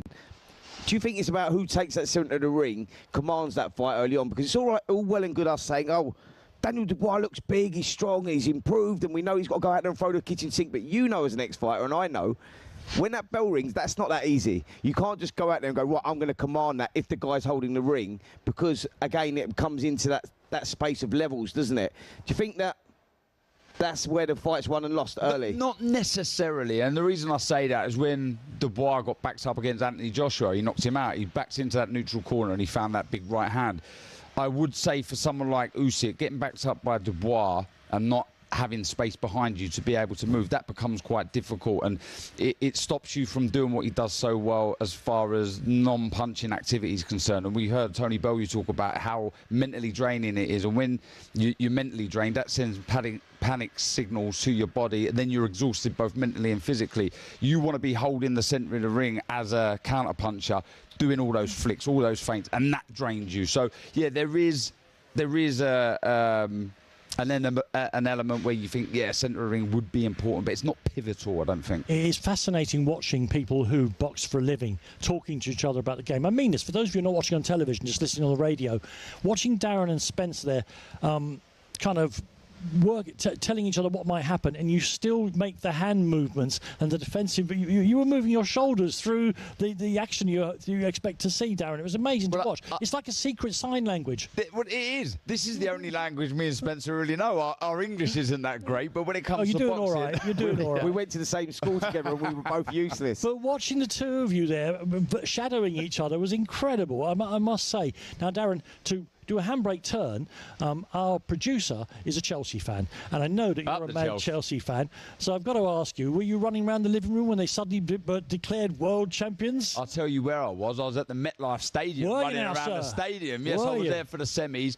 I got to go to the final, but I had a flight at 7 p.m, so it was touch and go whether I should have gone or not. So I went for the first half and I left and quickly got back, just made my flight, but I didn't miss anything. So I see all 3 goals, and it was brilliant. They were amazing on the night, I have to admit. Doesn't matter what you win now. Your Palaces, your Chelsea, your Arsenals, your Tottenham. Chelsea are world champions for 4 years don't now. Win anything, Darren. For 4 don't worry years, about that. it's not a pre-season friendly. We are world champions for 4 years. You can have your leagues, your European Cups. We're the governors. I was on the sports bar last night with Jason Cundy, and he told me to tell you, because I told you we were seeing you today, and he said, tell Barker up the Chelsea.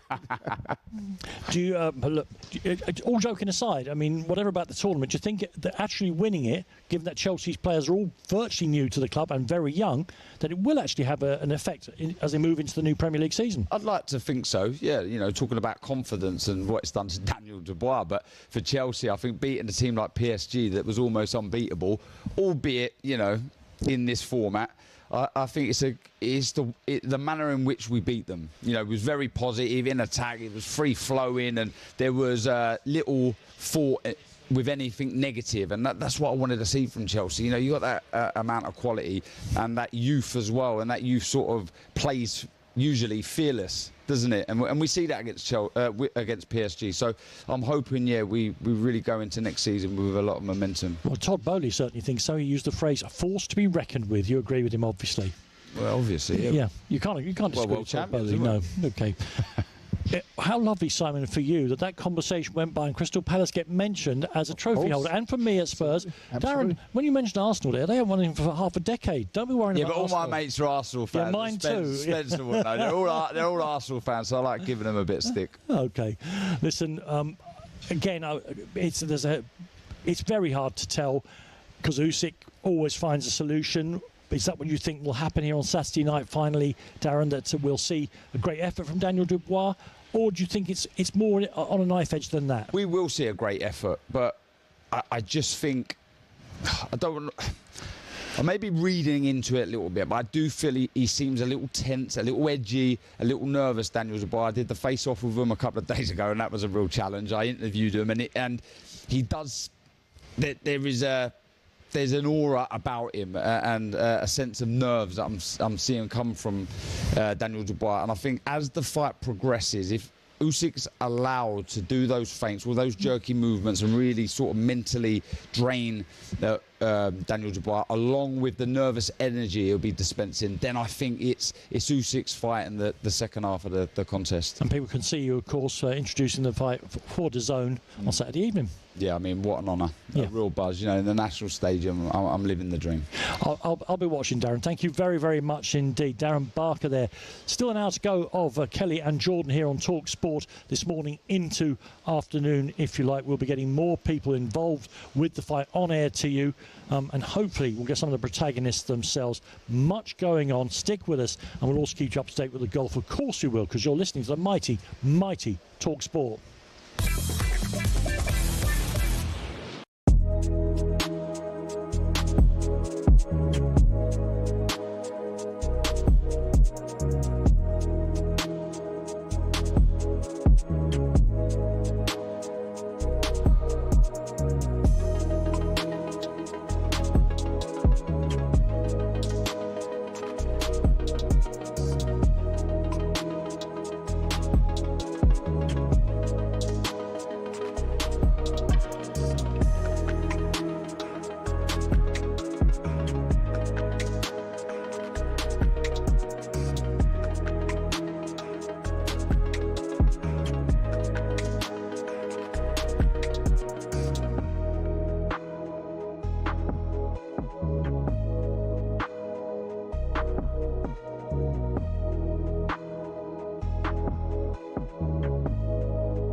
There's no space for Owen Farrell or Henry Pollock in the squad for the first lines test this weekend.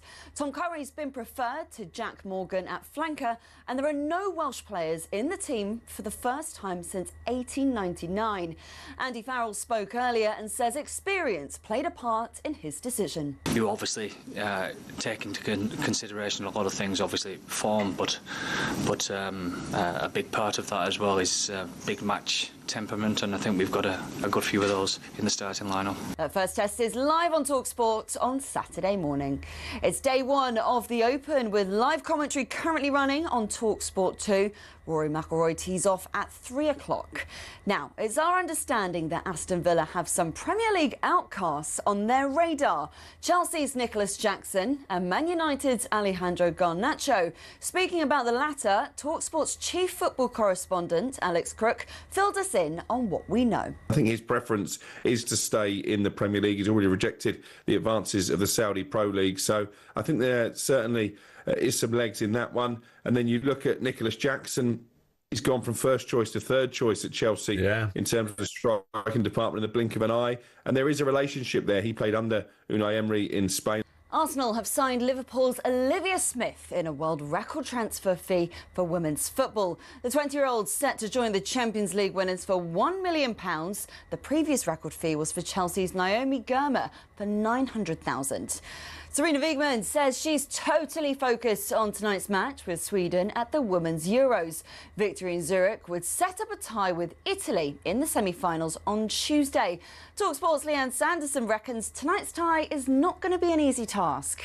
It's going to be probably the most difficult Sweden we've come up against, to be honest. They're in really good form coming off a fantastic result against Germany. But I think the Lionesses in this group of death that they were calling it with the Netherlands and France and Wales, I think after that first game against France, we kind of, kicked into gear. You can listen to England versus Sweden live from 7 p.m. tonight on talkSPORT. And for more on any of these stories, head to talksport.com.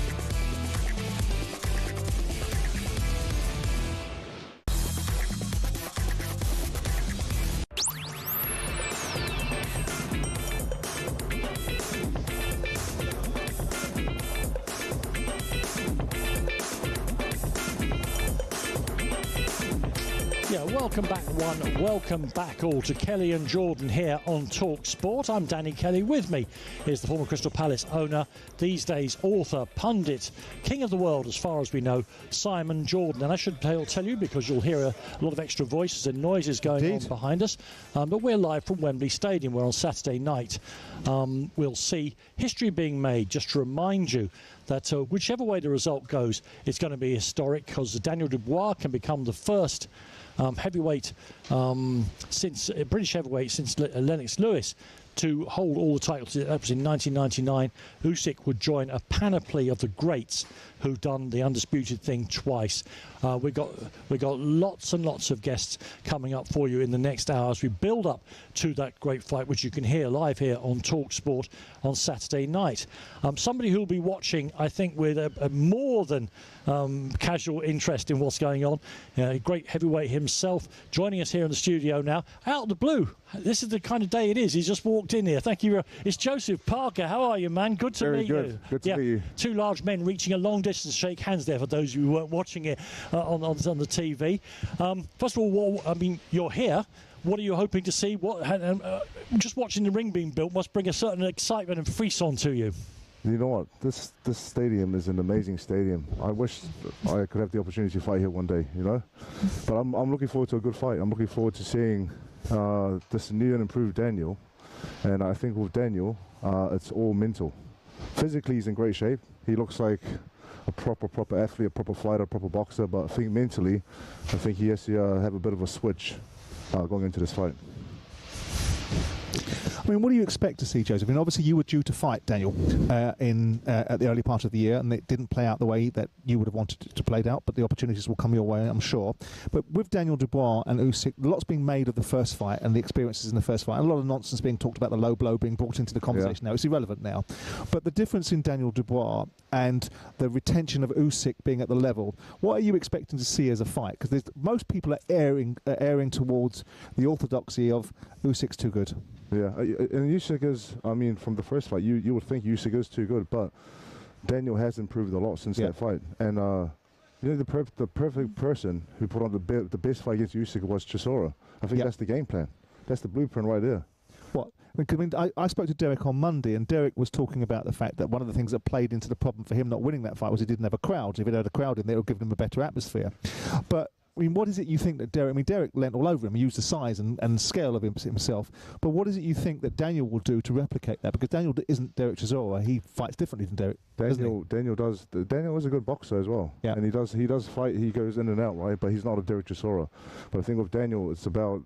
Like, he is a confident fighter, but he needs to be a bit more just assertive in what he does, you know, and not leave it to Usyk. You can't outbox Usyk. He's a superior boxer. Yeah. You have to go in there rough and tough and give it to him. Joseph, you're watching this because I think you are...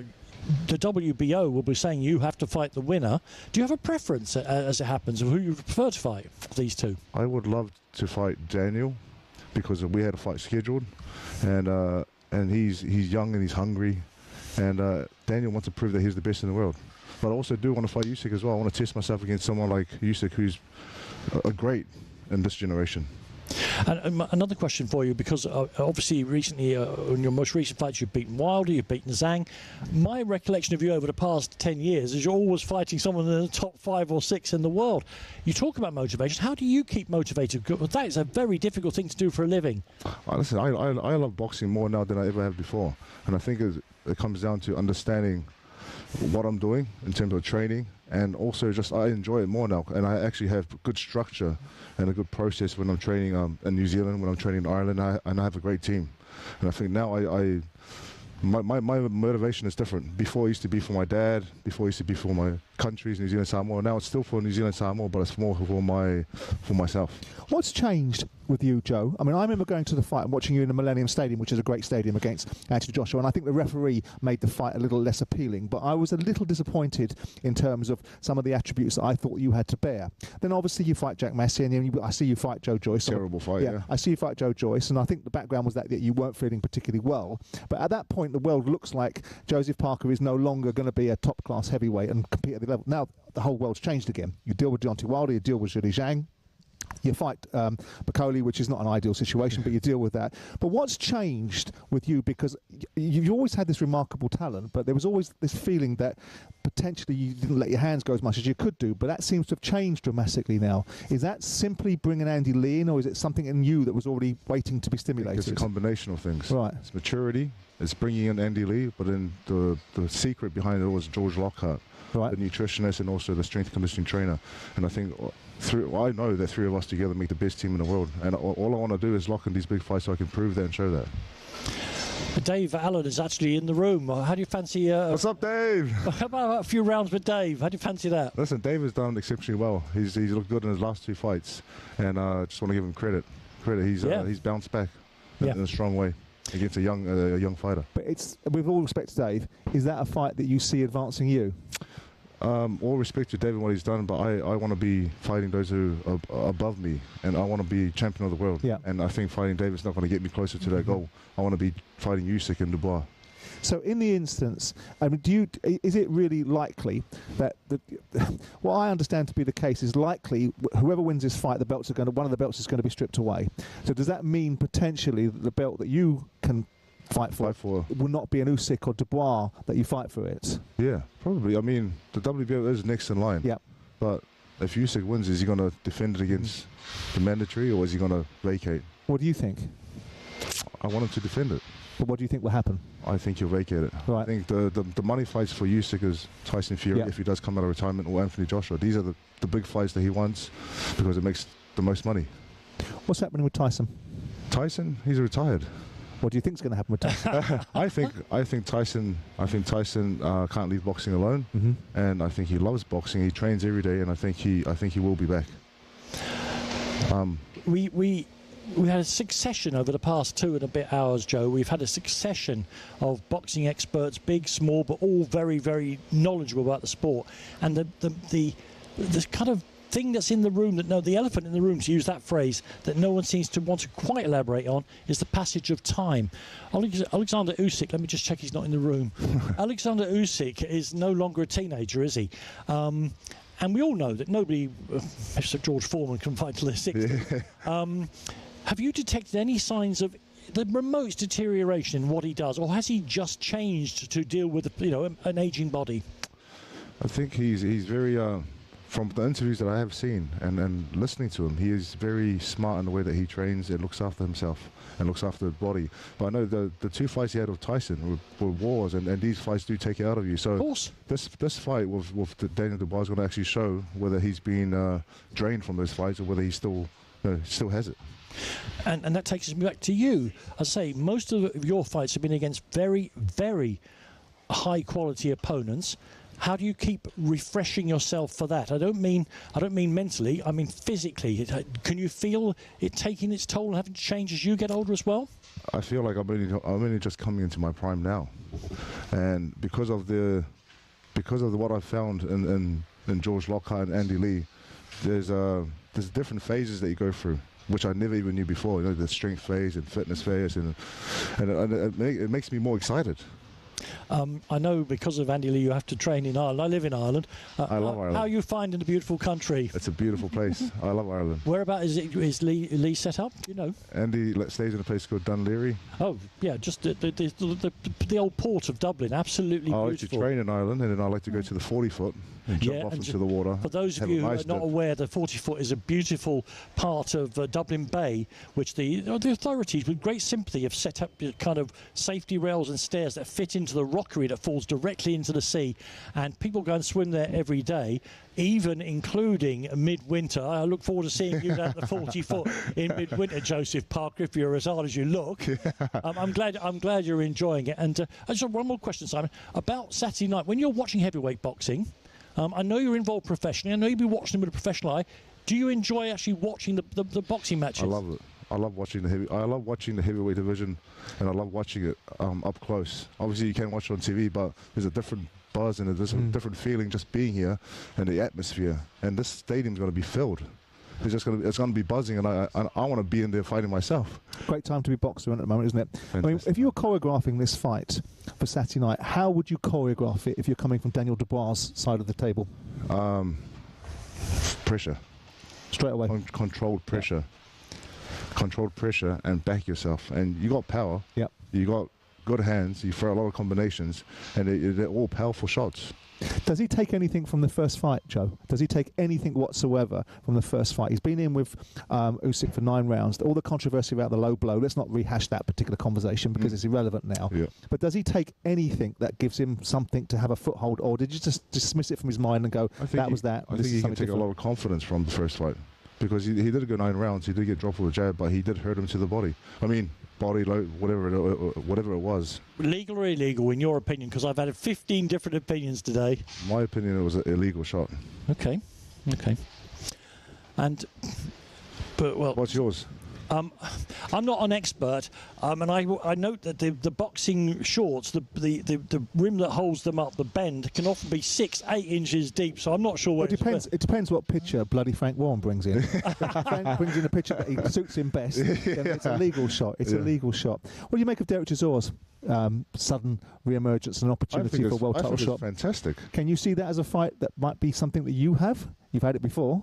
With Derek? Yeah. I would love to fight Derek. Again? Yeah. I think Derek brings the best out of you as a fighter. Yeah. The pressure, non-stop flow of punches, and he does he's had the fun press conferences, the antics, whatever he comes with. Yeah, but I think he's had a great bounce back. Can I ask you one other question before you go, which is about a fighter that I'm particularly interested in, which is Ajak Kabayel. I think he is, like you, the form fighter at the moment. Obviously, alongside Daniel, alongside Alexander Usyk.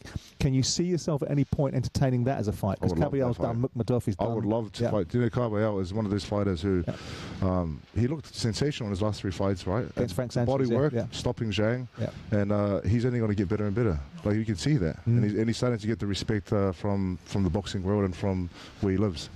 Who are you picking Saturday night? I will pick Usyk. Okay, Joseph, it's been not only an education listening to you, but great fun as well. And he smells lovely as well. Oh, he smells delicious. Smells lovely as well. and if you get to fight all the people you said you'd love to fight, you'll be fighting till 70. So well done, well done you. There is live sport course going on as well. The British Open, the Open as I must learn just to call it, is underway up there in Portrush. Watching for talkSPORT, Sean O'Brien. Yes, 2 tied at the top on 4 under par. Jacob Skov Olesen and England's Lee Westwood. Olesen just bogeyed 18, but it is a good time to post a score and get off the golf course because the heavens have opened and it is expected to get worse. Some big names making their presence felt. Shane Lowry, the 2019 champion here at Portrush, is moving along very nicely. He's 2 under par, and nobody here needs reminding that Lowry can go low. John Rahm has also moved to 2 under with back-to-back birdies, and I really fancy Rahm this week. Tied 11th here back in 2019. Nobody has gained more shots across the last 5 Open Championships. Top 15 in all the majors this year and 2nd at the Live Golf event last week.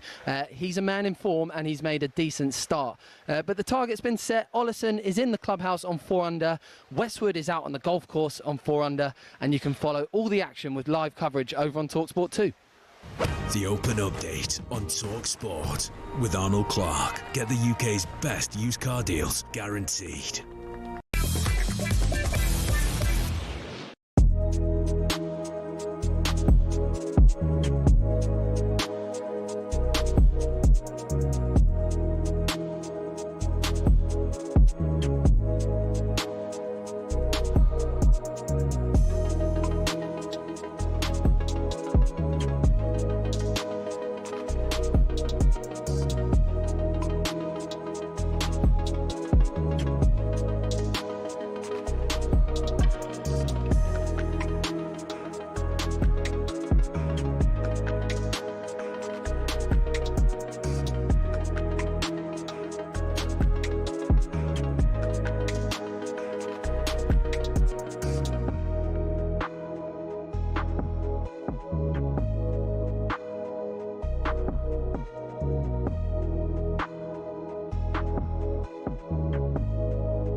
Nearly 2 years ago, the controversy surrounded, was it a low blow, wasn't it a low blow?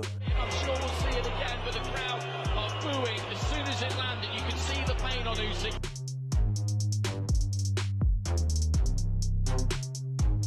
This is what I want, and now we're getting it. The big show, and yeah, gonna put it right. Gets Dubois going, and now Dubois coming back.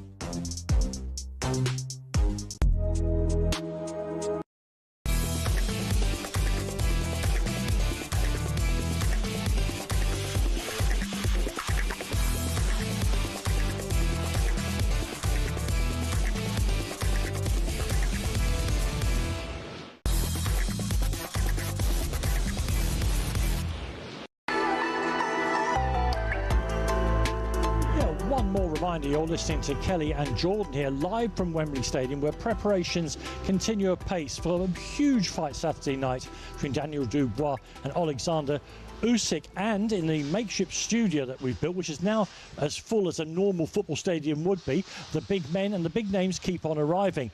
Also on the bill on Saturday night, two-weight world champion Lawrence Okolie is with us. Hey Lawrence, lovely to meet you.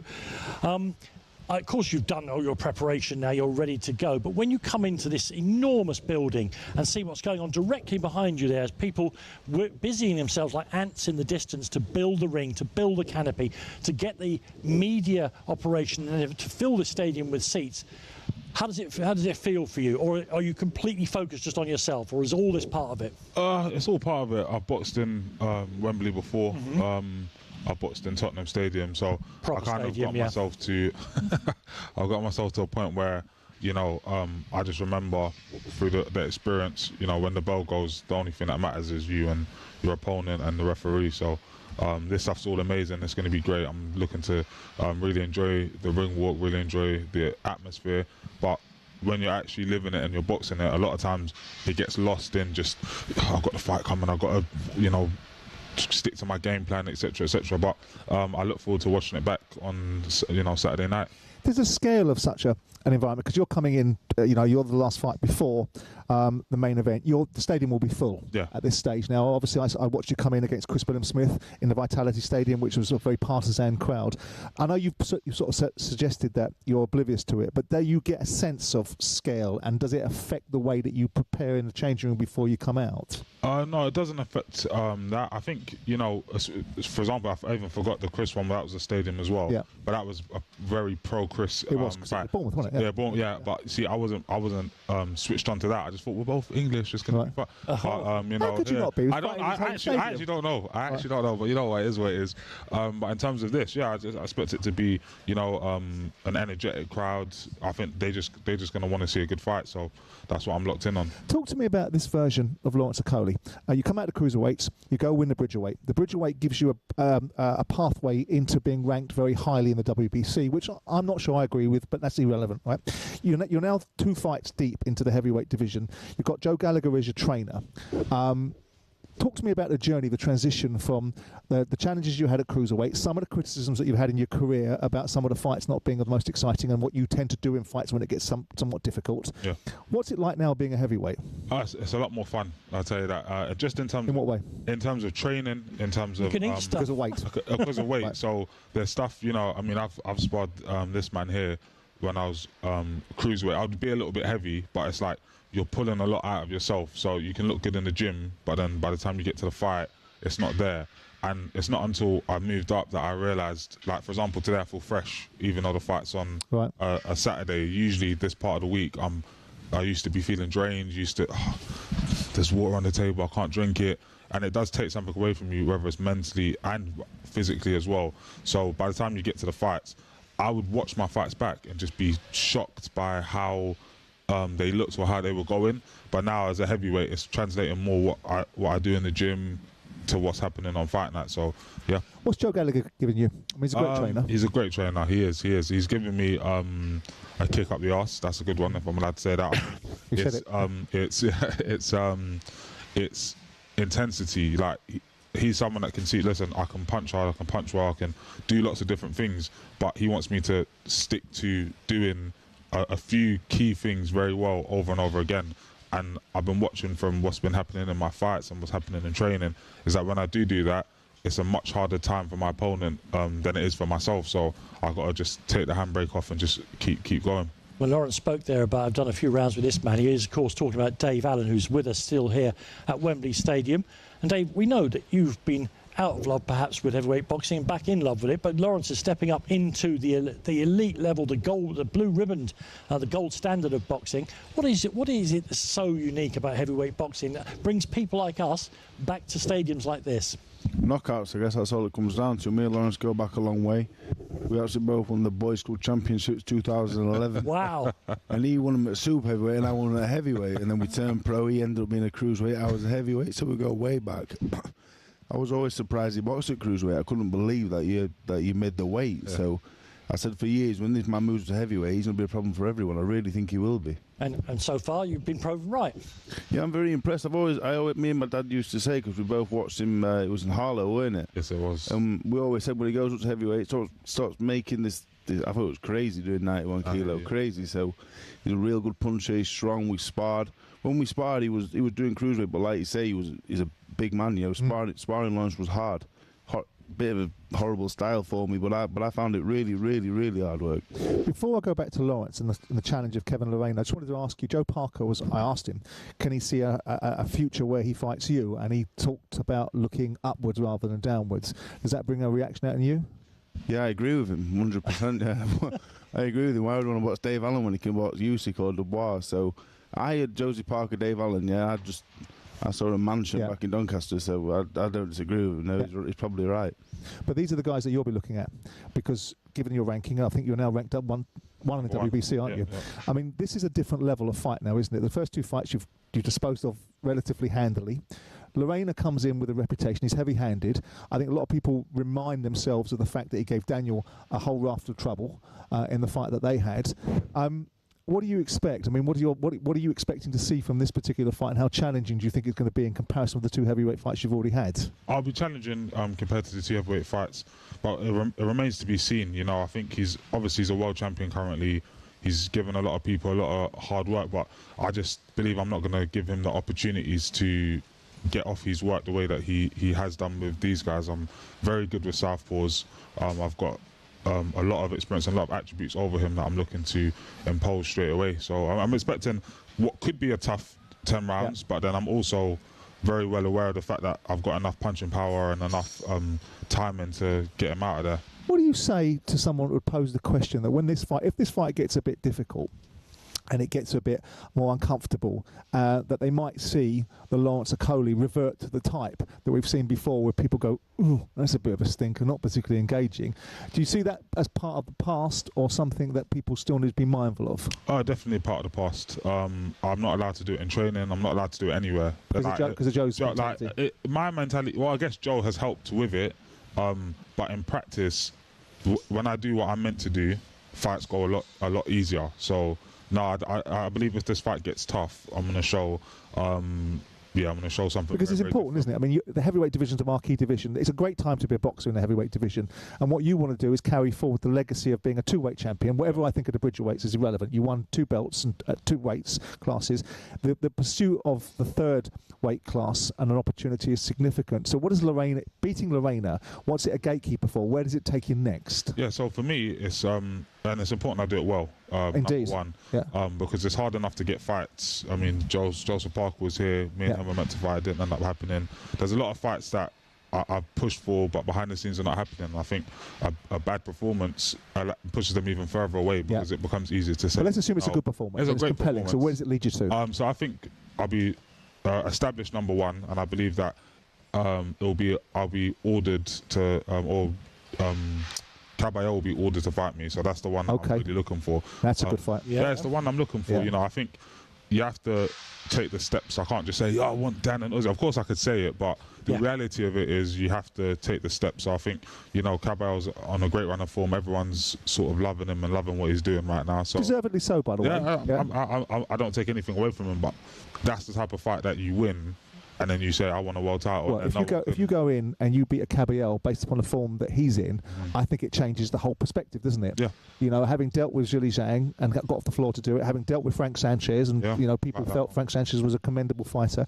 But if you go in and beat Caballero, I think that's a whole game changer in the heavyweight division for you. And then I look at Lawrence, and I look at Dave down there, and I think, wow, you're right. What a time to be a heavyweight boxer.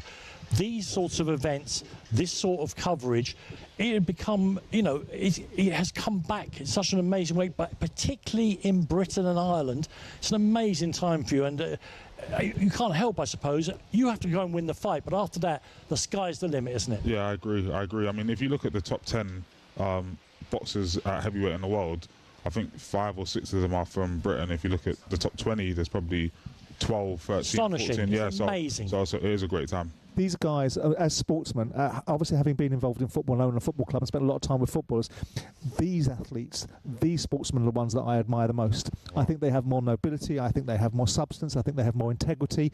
I think the level of aptitude and application that they have to apply is remarkable. And I'm pleased that boxing is having this halcyon moment because these guys deserve it. It's obviously a great thing, Simon, because you couldn't do what they do, but you did score the second goal ever at this stadium at Wembley, when it opened. So anyone could play football at a certain level, is what you're trying to say. Lawrence, it's been fantastic. Good luck. Good luck Saturday night, as always, to all boxers. Best of luck in there. Thank you for joining us here. We've still got plenty more to get through. We'll also keep you up to date with what's happening in the golf at Portrush. Don't go away. Go listen to Kelly and Jordan here on talkSPORT.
There's no space for Owen Farrell or Henry Pollock in the squad for the first lines test this weekend. Tom Curry's been preferred to Jack Morgan at flanker, and there are no Welsh players in the team for the first time since 1899. Andy Farrell spoke earlier and says experience played a part in his decision. You obviously take into consideration a lot of things, obviously form, but a big part of that as well is big match temperament, and I think we've got a good few of those in the starting lineup. That first test is live on talkSPORT on Saturday morning. It's day one of the Open with live commentary currently running on talkSPORT 2. Rory McIlroy tees off at 3 o'clock. Now, it's our understanding that Aston Villa have some Premier League outcasts on their radar. Chelsea's Nicholas Jackson and Man United's Alejandro Garnacho. Speaking about the latter, talkSPORT's chief football correspondent, Alex Crook, filled us in on what we know. I think his preference is to stay in the Premier League. He's already rejected the advances of the Saudi Pro League. So I think there certainly is some legs in that one. And then you look at Nicholas Jackson. He's gone from first choice to third choice at Chelsea in terms of the striking department in the blink of an eye. And there is a relationship there. He played under Unai Emery in Spain. For more on these stories, head to talksport.com.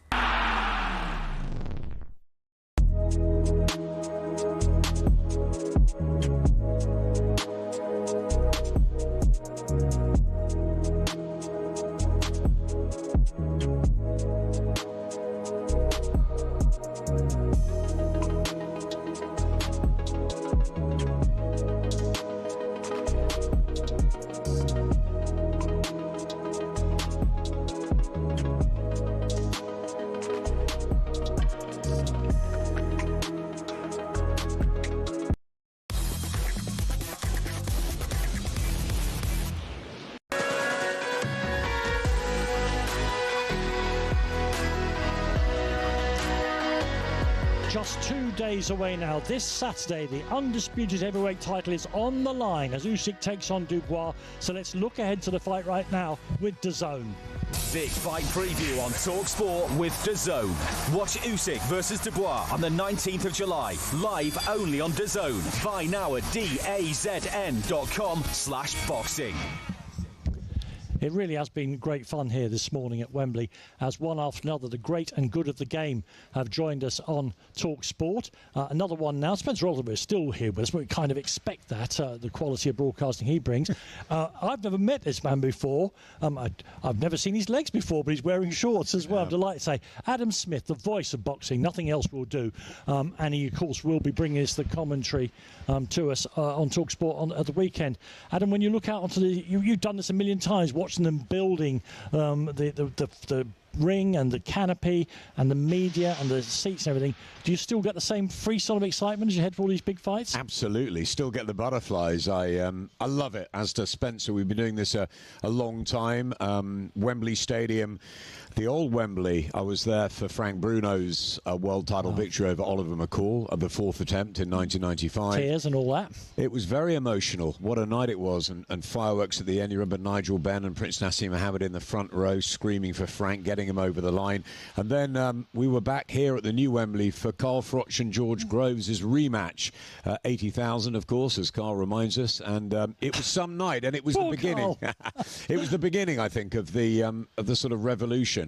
Simon called it a halcyon period, which I think it is at the moment for boxing. But I think it all started 11 years ago here with Froch and Groves' rematch, and we could bring boxing to stadium shows properly. It's so interesting you say that, Adam, because I've always maintained a fan's interest, not an expert like you three, a fan's interest in boxing, and it did seem to me that, and partially I've got to be careful what I say here, with the disappearance of it from sort of terrestrial television and all the rest of it, that boxing was withering on the vine in this country. And then you rightly say certain names came along, certain new ways of watching it came along, people started to fill stadia, and we've gone from, as I say, I think a withering to an absolute flowering of boxing in this country. Danny, when I joined Sky back in the 90s, it was Eubank Senior's World Tour, and then Frank Warren brought his stable over from ITV, and there were huge nights for a long time. But then, you're right, it became more of a leisure centre sport, and we were going up and down the country. We were in it, the trade fans, but it needed something different.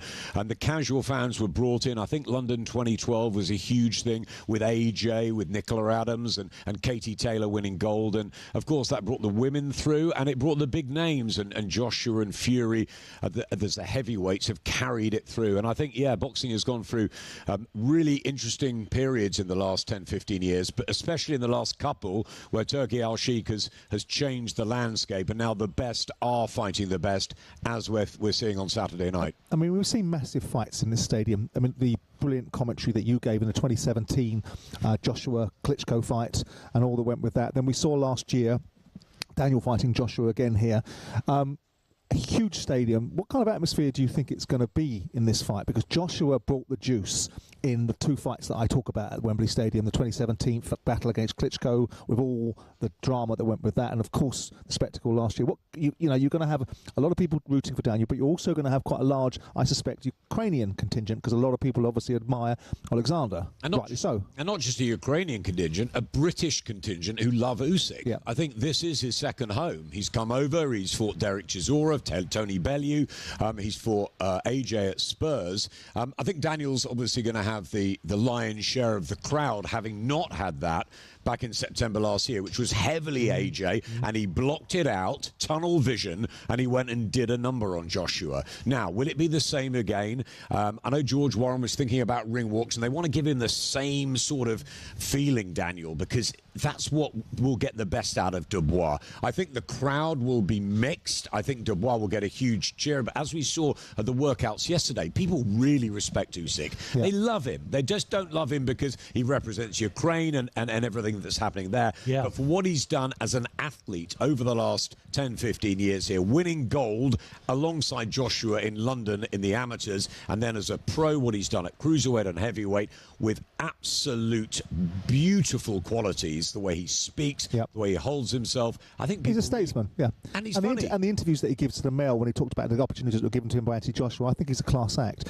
Do you sense any difference in Daniel Dubois in the preparation? Darren Barker was on earlier on talking about he felt there was an edge to Dubois, that there was a nervousness creeping in the last couple of days that he's seen him. Do you sense that, or is there anything different to the build-up to the Joshua fight where, again, the focus would have been on Daniel for different reasons? I do sense a different Daniel Dubois, yeah. I don't mind the nerves and the butterflies. I think he'll have prepared as well as he possibly could have done. I think he's mentally and physically a different fighter to 2 years ago when he was in Poland. But I think he went in as the underdog last time against Joshua. I would like to have seen him fight Joe Parker in February. I think it's a long time out of the ring. It's a long time thinking about this fight. And I just hope that he keeps those nerves controlled and that we get the sort of performance from Dubois that he gave against Joshua. When he went out, he grabbed centre ring, he got behind his jab. If he can do that, double up the jab and make Usyk think and not let Usyk get in the rhythm that he did against Joshua the first time when he took away Joshua's jab in the first 30 seconds. If you let Usyk get in a rhythm, you're in big trouble. I'll tell you something, Adam, just quickly. So Daniel Dubois in the build-up to this one for the last 14 weeks in the gym, in the barn. I've seen him, a lot of that time, and he's been relishing this moment. It's all about, all roads lead to Undisputed, and they've always followed that, and his dad is very instrumental in that as well. And now they get that opportunity. The nerves that we're talking about, that Darren Barker was talking about, and you was talking about there, of the media obligations, not of the fight coming up, not the reality's kicked in. That people must understand that Daniel is looking forward to this one. I know when reality kicks in, you say, yeah, OK, might be, but that is it. We saw how he dealt with the ring walk of Anthony Joshua, and he come out like the Terminator, and no one expected that. And it was actually Joshua that was the one that looked nervous.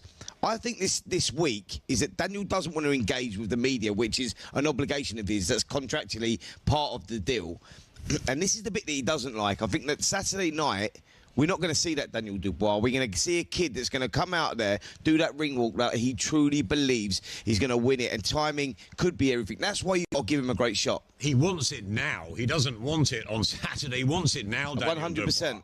And all he's saying is chaos. It's chaos. It's going to be chaos. Savage. He wants this bit over. He wants the next 48 hours over. And he wants to be walking into that ring. Adam, professional question for you.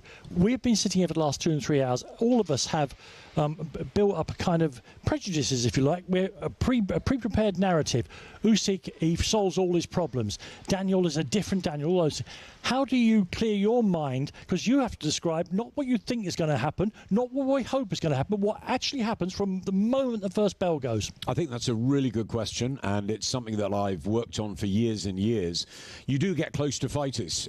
It's natural, and you have to put that mic down. You have to completely clear your mind, and then you have to pick it up and you have to call what's in front of you. That's what matters. Of course, there's things in your mind. Can Usyk do this? Can Dubois do that? But what happens in reality is what you've got to describe to the viewer. And that's often it the happens in a part. split second. Absolutely, and especially with heavyweight boxing. There we were thinking Justice Hooney a few weeks ago was taking apart Fabio Wardley, almost about to stop him, and bang, one shot. It's over. That's the drama of the Blue Ribbon division. That is the excitement why people are going to be tuning in. talkSPORT DAZN, 90,000 here on the night. The casual fans love this when it's at the very best undisputed heavyweight championship. We've got a Brit in there as well. We've got a master in Usyk. It's fantastic, and it will all unfold, and that's the excitement that we get on Saturday morning as the hours tick on. What is going to happen? Because not one of us know exactly what is. Well, if the fight matches your enthusiasm for the fight, then we're going to have a brilliant tear-up on Saturday night, aren't we? And you can hear Adam live, of course, here on talkSPORT, as well as watching it on DAZN. You can watch Usyk against Dubois 2 live on DAZN at DAZN.com/boxing. I'll try and do that a bit better in a minute. That was a look ahead to that exact fight, Usyk versus Dubois with DAZN. Don't miss the heavyweight rematch between those two great fighters for all the belts and undisputed glory this Saturday, July 19th, live only on DAZN. Buy now at DAZN.com/boxing. Big fight preview on talkSPORT with DAZN. Watch Usyk versus Dubois on the 19th of July. Live only on DAZN. Buy now at dazn.com/boxing. So much. Yeah, of course. The other big sporting event that's going on at the moment is the Open Championship at Portrush in Northern Ireland. It's live over on talkSPORT 2, but let's get an update now from our own Sean O'Brien. Yeah, some awful weather here in Portrush. It is hammering down. And that seems to be suiting the English boys because there's two of them hanging around the top of the leaderboard. Matthew Jordan has just joined clubhouse leader Jakob Skov Olesen on 4 under par. And Lee Westwood just made his first bogey of the day, but he's still just one shot back. This is becoming a bit of a habit for Matthew Jordan. He's the world number 152. He's got one professional win to his name on the Challenge Tour, but he just seems to come alive at the biggest golf event of the year. He was tied 10th in 2023 and 2024. So this is no flash in the pan. Someone we're more used to seeing at the top of leaderboards is Scotty Scheffler, and he's on the move. The world number 1 is 2 under through his first 8 holes, and the Open has been a bit of an Achilles heel for Scheffler up to this point. His best finish is a tie for 7th last year, so he's got something to prove this week. Shane Lowry and John Rahm have also got themselves in the mix, so this is shaping up very nicely already. And we've still got Rory McIlroy to come at 3:10. So you can listen to live coverage all day over on talkSPORT 2. The Open Update on talkSPORT with Arnold Clark. Build your own car deal, all with a few clicks.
Nearly 2 years ago, the controversy surrounded, was it a low blow, wasn't it a low blow?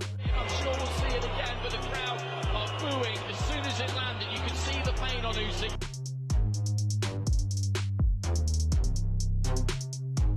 This is what I want, and now we're getting it on the big show, and yeah, gonna put it right. Gets Dubois going, and now Dubois coming back.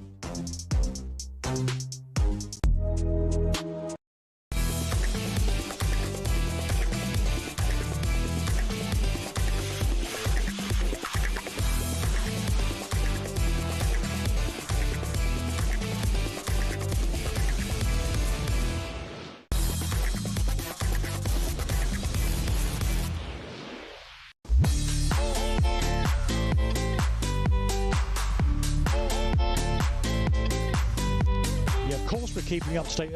Of course, we're keeping you up to date with everything that's happening at the Gulf in Portrush. But don't forget tonight, the Women's Euros, the quarter-final, England against Sweden, live here on talkSPORT. Don't miss a moment of that. Let's take a deep breath, because this place has been as busy as Victoria Station is the busiest station in Britain.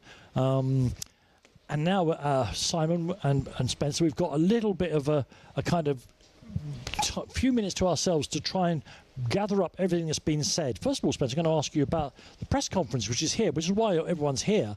The press conferences and the weigh-ins and the face-offs and all the rest of it, we tend as media people to place great importance on them because, and maybe I shouldn't say this, I often wonder if it's a load of old nonsense that all that matters is you being fit enough when you get through those ropes. Nothing else matters. Absolutely. Listen, all the hard work's been done now. This is just the media obligations that fighters have to go through. Let me tell you where they're at with this right now, going into this press conference just a couple of days before they've got to step out in front of 90,000 people. It's just a load of ag. They don't like it. They can't be bothered with it. All the talking's been done. All the training's been done. And now it's time to get it on. So, look, this is just a formality that they have to go through, but not something that they'll be particularly looking forward to. You can't, like, look at this now and they'll go, right, I'll have that last look into their eyes and I'll see something, some witness. Fury liked the press conferences, though, didn't he? I remember Fury doing a press conference up at Wembley when he was fighting Dillian White, and he used it as an opportunity to really impose himself over Dillian White and show the world how comfortable he was in this environment and how much in control he was. That's a great shout, because Tyson Fury is a guy that likes to get inside the other opponent's mind. Like Mike Tyson was back in the day, the way he used to walk in and that menacing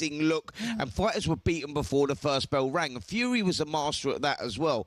We're talking about Daniel Dubois and Alexander Usyk, a guy, Alexander Usyk, who doesn't get fazed by anything, doesn't say too much, but doesn't get fazed by absolutely anything. And Daniel Dubois equally won't say anything. And so we just got. And they're not going to turn around and call each other names and all the rest of it, which we see sometimes. I don't get too worked up by that. It's show business. It's not personal. It's show business, isn't it? But they're neither going to do that. They're just far too respectful. No, these two know what they're going into. They know exactly what they're going into. They've done it before out in Poland 2 years ago, and so they know exactly what they're going into. So look, the talking's been done, and this is just, like I say, a formality. We might be surprised. Me and Simon are going to go out there afterwards. Yeah. We're going to go and watch press conference, and let's hope something happens, because it is the entertainment value that we're looking for. You won't see anyone breaking a table over someone else's head or only me over Simon's, but that's another conversation. You can't reach the high Spence. Putting a belt into a bin or anything like that. Well, Mr. Daniel Dubois has just walked into the room, which is great news. So looks like we're going to have a little opportunity to catch up. Somebody give Daniel a microphone. That would help, obviously. Smart outfit, Daniel. Like it. Yeah, in less than, what is it, just over 2 days now into the evening on Saturday, Daniel Dubois will have a chance to become the undisputed all belts champion of the world, and he joins us now here in the studio at talkSPORT. Good afternoon, Daniel. We're just saying how these media obligations can be a bit of a grind. Where are you personally? Are you looking forward to all this now, looking out there? Yeah, can't wait. This is a bit of a chore, all this media work, but roll on fight night, man. I'm ready for it. I just said that, Daniel. I said this bit now with fighters, when they're getting up to that, closer to the fight, and all the media obligations are actually a problem as opposed to that. You just want to get on there. Yeah. I've just seen you looking outside there, Wembley Stadium. There's going to be 90,000 fans out there. What's going through your mind right now looking at that? Because you've done it with Joshua back in September. Yeah, no, this is the scene of the event, man. It's gonna be massive, Can't wait to get out there, hear the music blaring, hear the vibes, and just feel the energy and take him out. And you've always said that all roads lead to Undisputed. You've been saying that as a young boy, in all your posts and whatnot, and this has always been the dream. Your father, you put everything into this. Now the time has actually come. The reality is kicked in. Yeah, and the chance to get all the belts. We used to say get every belt, and now we're here now. All the belts, all the gold. That's the crown jewels. Does it feel different for you, Daniel, from rocking up here just under a year ago against Anthony? You're going into that fight. Everyone was sort of waiting for Anthony to be given the crown again. Does it feel different this time round coming to the stadium, given the fact that you're a world champion in your own right? Yeah. You've demolished Anthony Joshua. People are looking at you quite differently now. Does it feel differently for you now? It feels the same mindset, but different. I'm on a different level now. I'm different, kettle of fish now. I'm just up there now. So, yeah. same mindset though, demolition job on him. Have you taken a lot of confidence from? I mean, we ran nearly 2 years ago to the day we were out in Poland. We saw what happened. The controversy, was it low? Was it not low? We've all got our own opinions on that, but that's now gone. Yeah. Did you take confidence from that fight now going into this one? Because that's a question that a lot of people are asking. No, I feel like a total new fighter. I'm confident in myself and what I've done over the last couple of fights. So not even just that, I know I've grown. This is my chance to, write my name in stone. This is legacy building fights. This is history. So, I'm really, really amped up for this, hyped up for it, and can't wait. How do you fill in the 60 hours before the ring walk, the music, the excitement, the energy you described? How do you fill in those 60 hours? Because I mean, obviously, you must be buzzing, but you've got to control that somehow. No, you train to control it. Lay it out in the ring. That's what I got to do. So what are you going to do? Sleep for the next 60 hours? I can't do that, but yeah, just take it easy. Yeah. Do the media work and get through it. We saw you at the media workout, Daniel, and you was really pumped up. I also saw you with Alexander Usyk screaming in his face outside Wembley Stadium, right? Yeah. There's been talk from people saying, "Oh, Daniel, is that a sign of nerves or whatnot?" I'm saying it's not. I'm saying it's more you want to get it on. No. Explain to us exactly what that is, because you're fired up, man. We see a glint in the eye. There's no panic in here. There's no panicking in this team, mate. We're ready for him. Yeah, brilliant. Yeah. And it's a completely different fight, of course. You wouldn't be thinking about the previous fight. But how have you changed between Poland 2 years ago, almost the day, as we say, and now? What gives you the confidence that you're going to make a different result this time? I'm sure you're going to do a great fight, but a different result. I know I've changed. It's now time to prove it. Seize the moment, seize victory, really, and just show the people. I'm tired of talking now. It's time to show the people what I really mean and what Daniel Dubois is all about, really. Do we see a Daniel Dubois KO? Yeah, by any means necessary. When you look at a lot's being made of the form, Daniel. I've watched you over the years. I remember the articles being written about you by people like Jeff Powell, Triple D, forget Fury, forget Joshua. This is the future of British boxing. A few bumps and twists on the road for you. You've landed here. What was the defining point in the changes? People look at the fight against Joel Miller and think that was the moment where you dug in and you needed to regain the confidence. Then they look at the Hrgovic fight and think, wow, the job that you did there and some of the shots that you took. Then they think of the demolition of Anthony Joshua. In your mind, with Don, what do you think was the lightning moment for where the switch went right now? I'm in a different zone now. Yeah, it all started with the Miller fight. Miller fight, yeah. Yeah, he brought it out of me, and then we've been on a roll since then. I've been on a roll. How good has the team up been with Don Charles? Because I've seen you in the barn. I know what goes on in the barn. We can't talk about what goes on in the barn. No. But how good has that relationship been? Great. It's been great. The whole team, the whole effort from everyone there has been good. The whole positive energy, the vibes.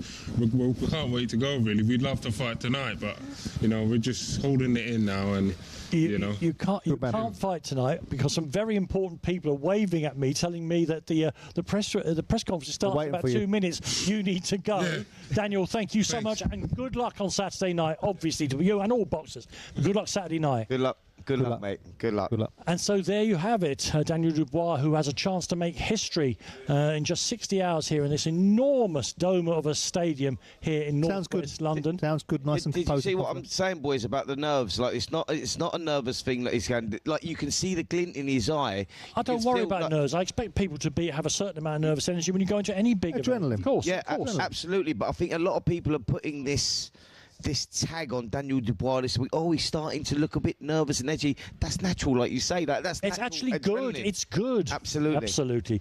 Listen, Spencer, thank you so much as well. Thank you to Dave, who's at the back of the room, to Dave Allen, for all he's done the last several hours. Thank you to Simon for the last 2 days. Thank you for listening. I think Jim will be back tomorrow, will he? No, Jim's away for a bit. Oh, no, someone better is coming than me or Jim. Sam Matterface will be in with Simon tomorrow. Coming next here on talkSPORT. Once again, thank you for listening to us for the last 3 hours. It's Paul Hawksby and Charlie Baker. God bless you all.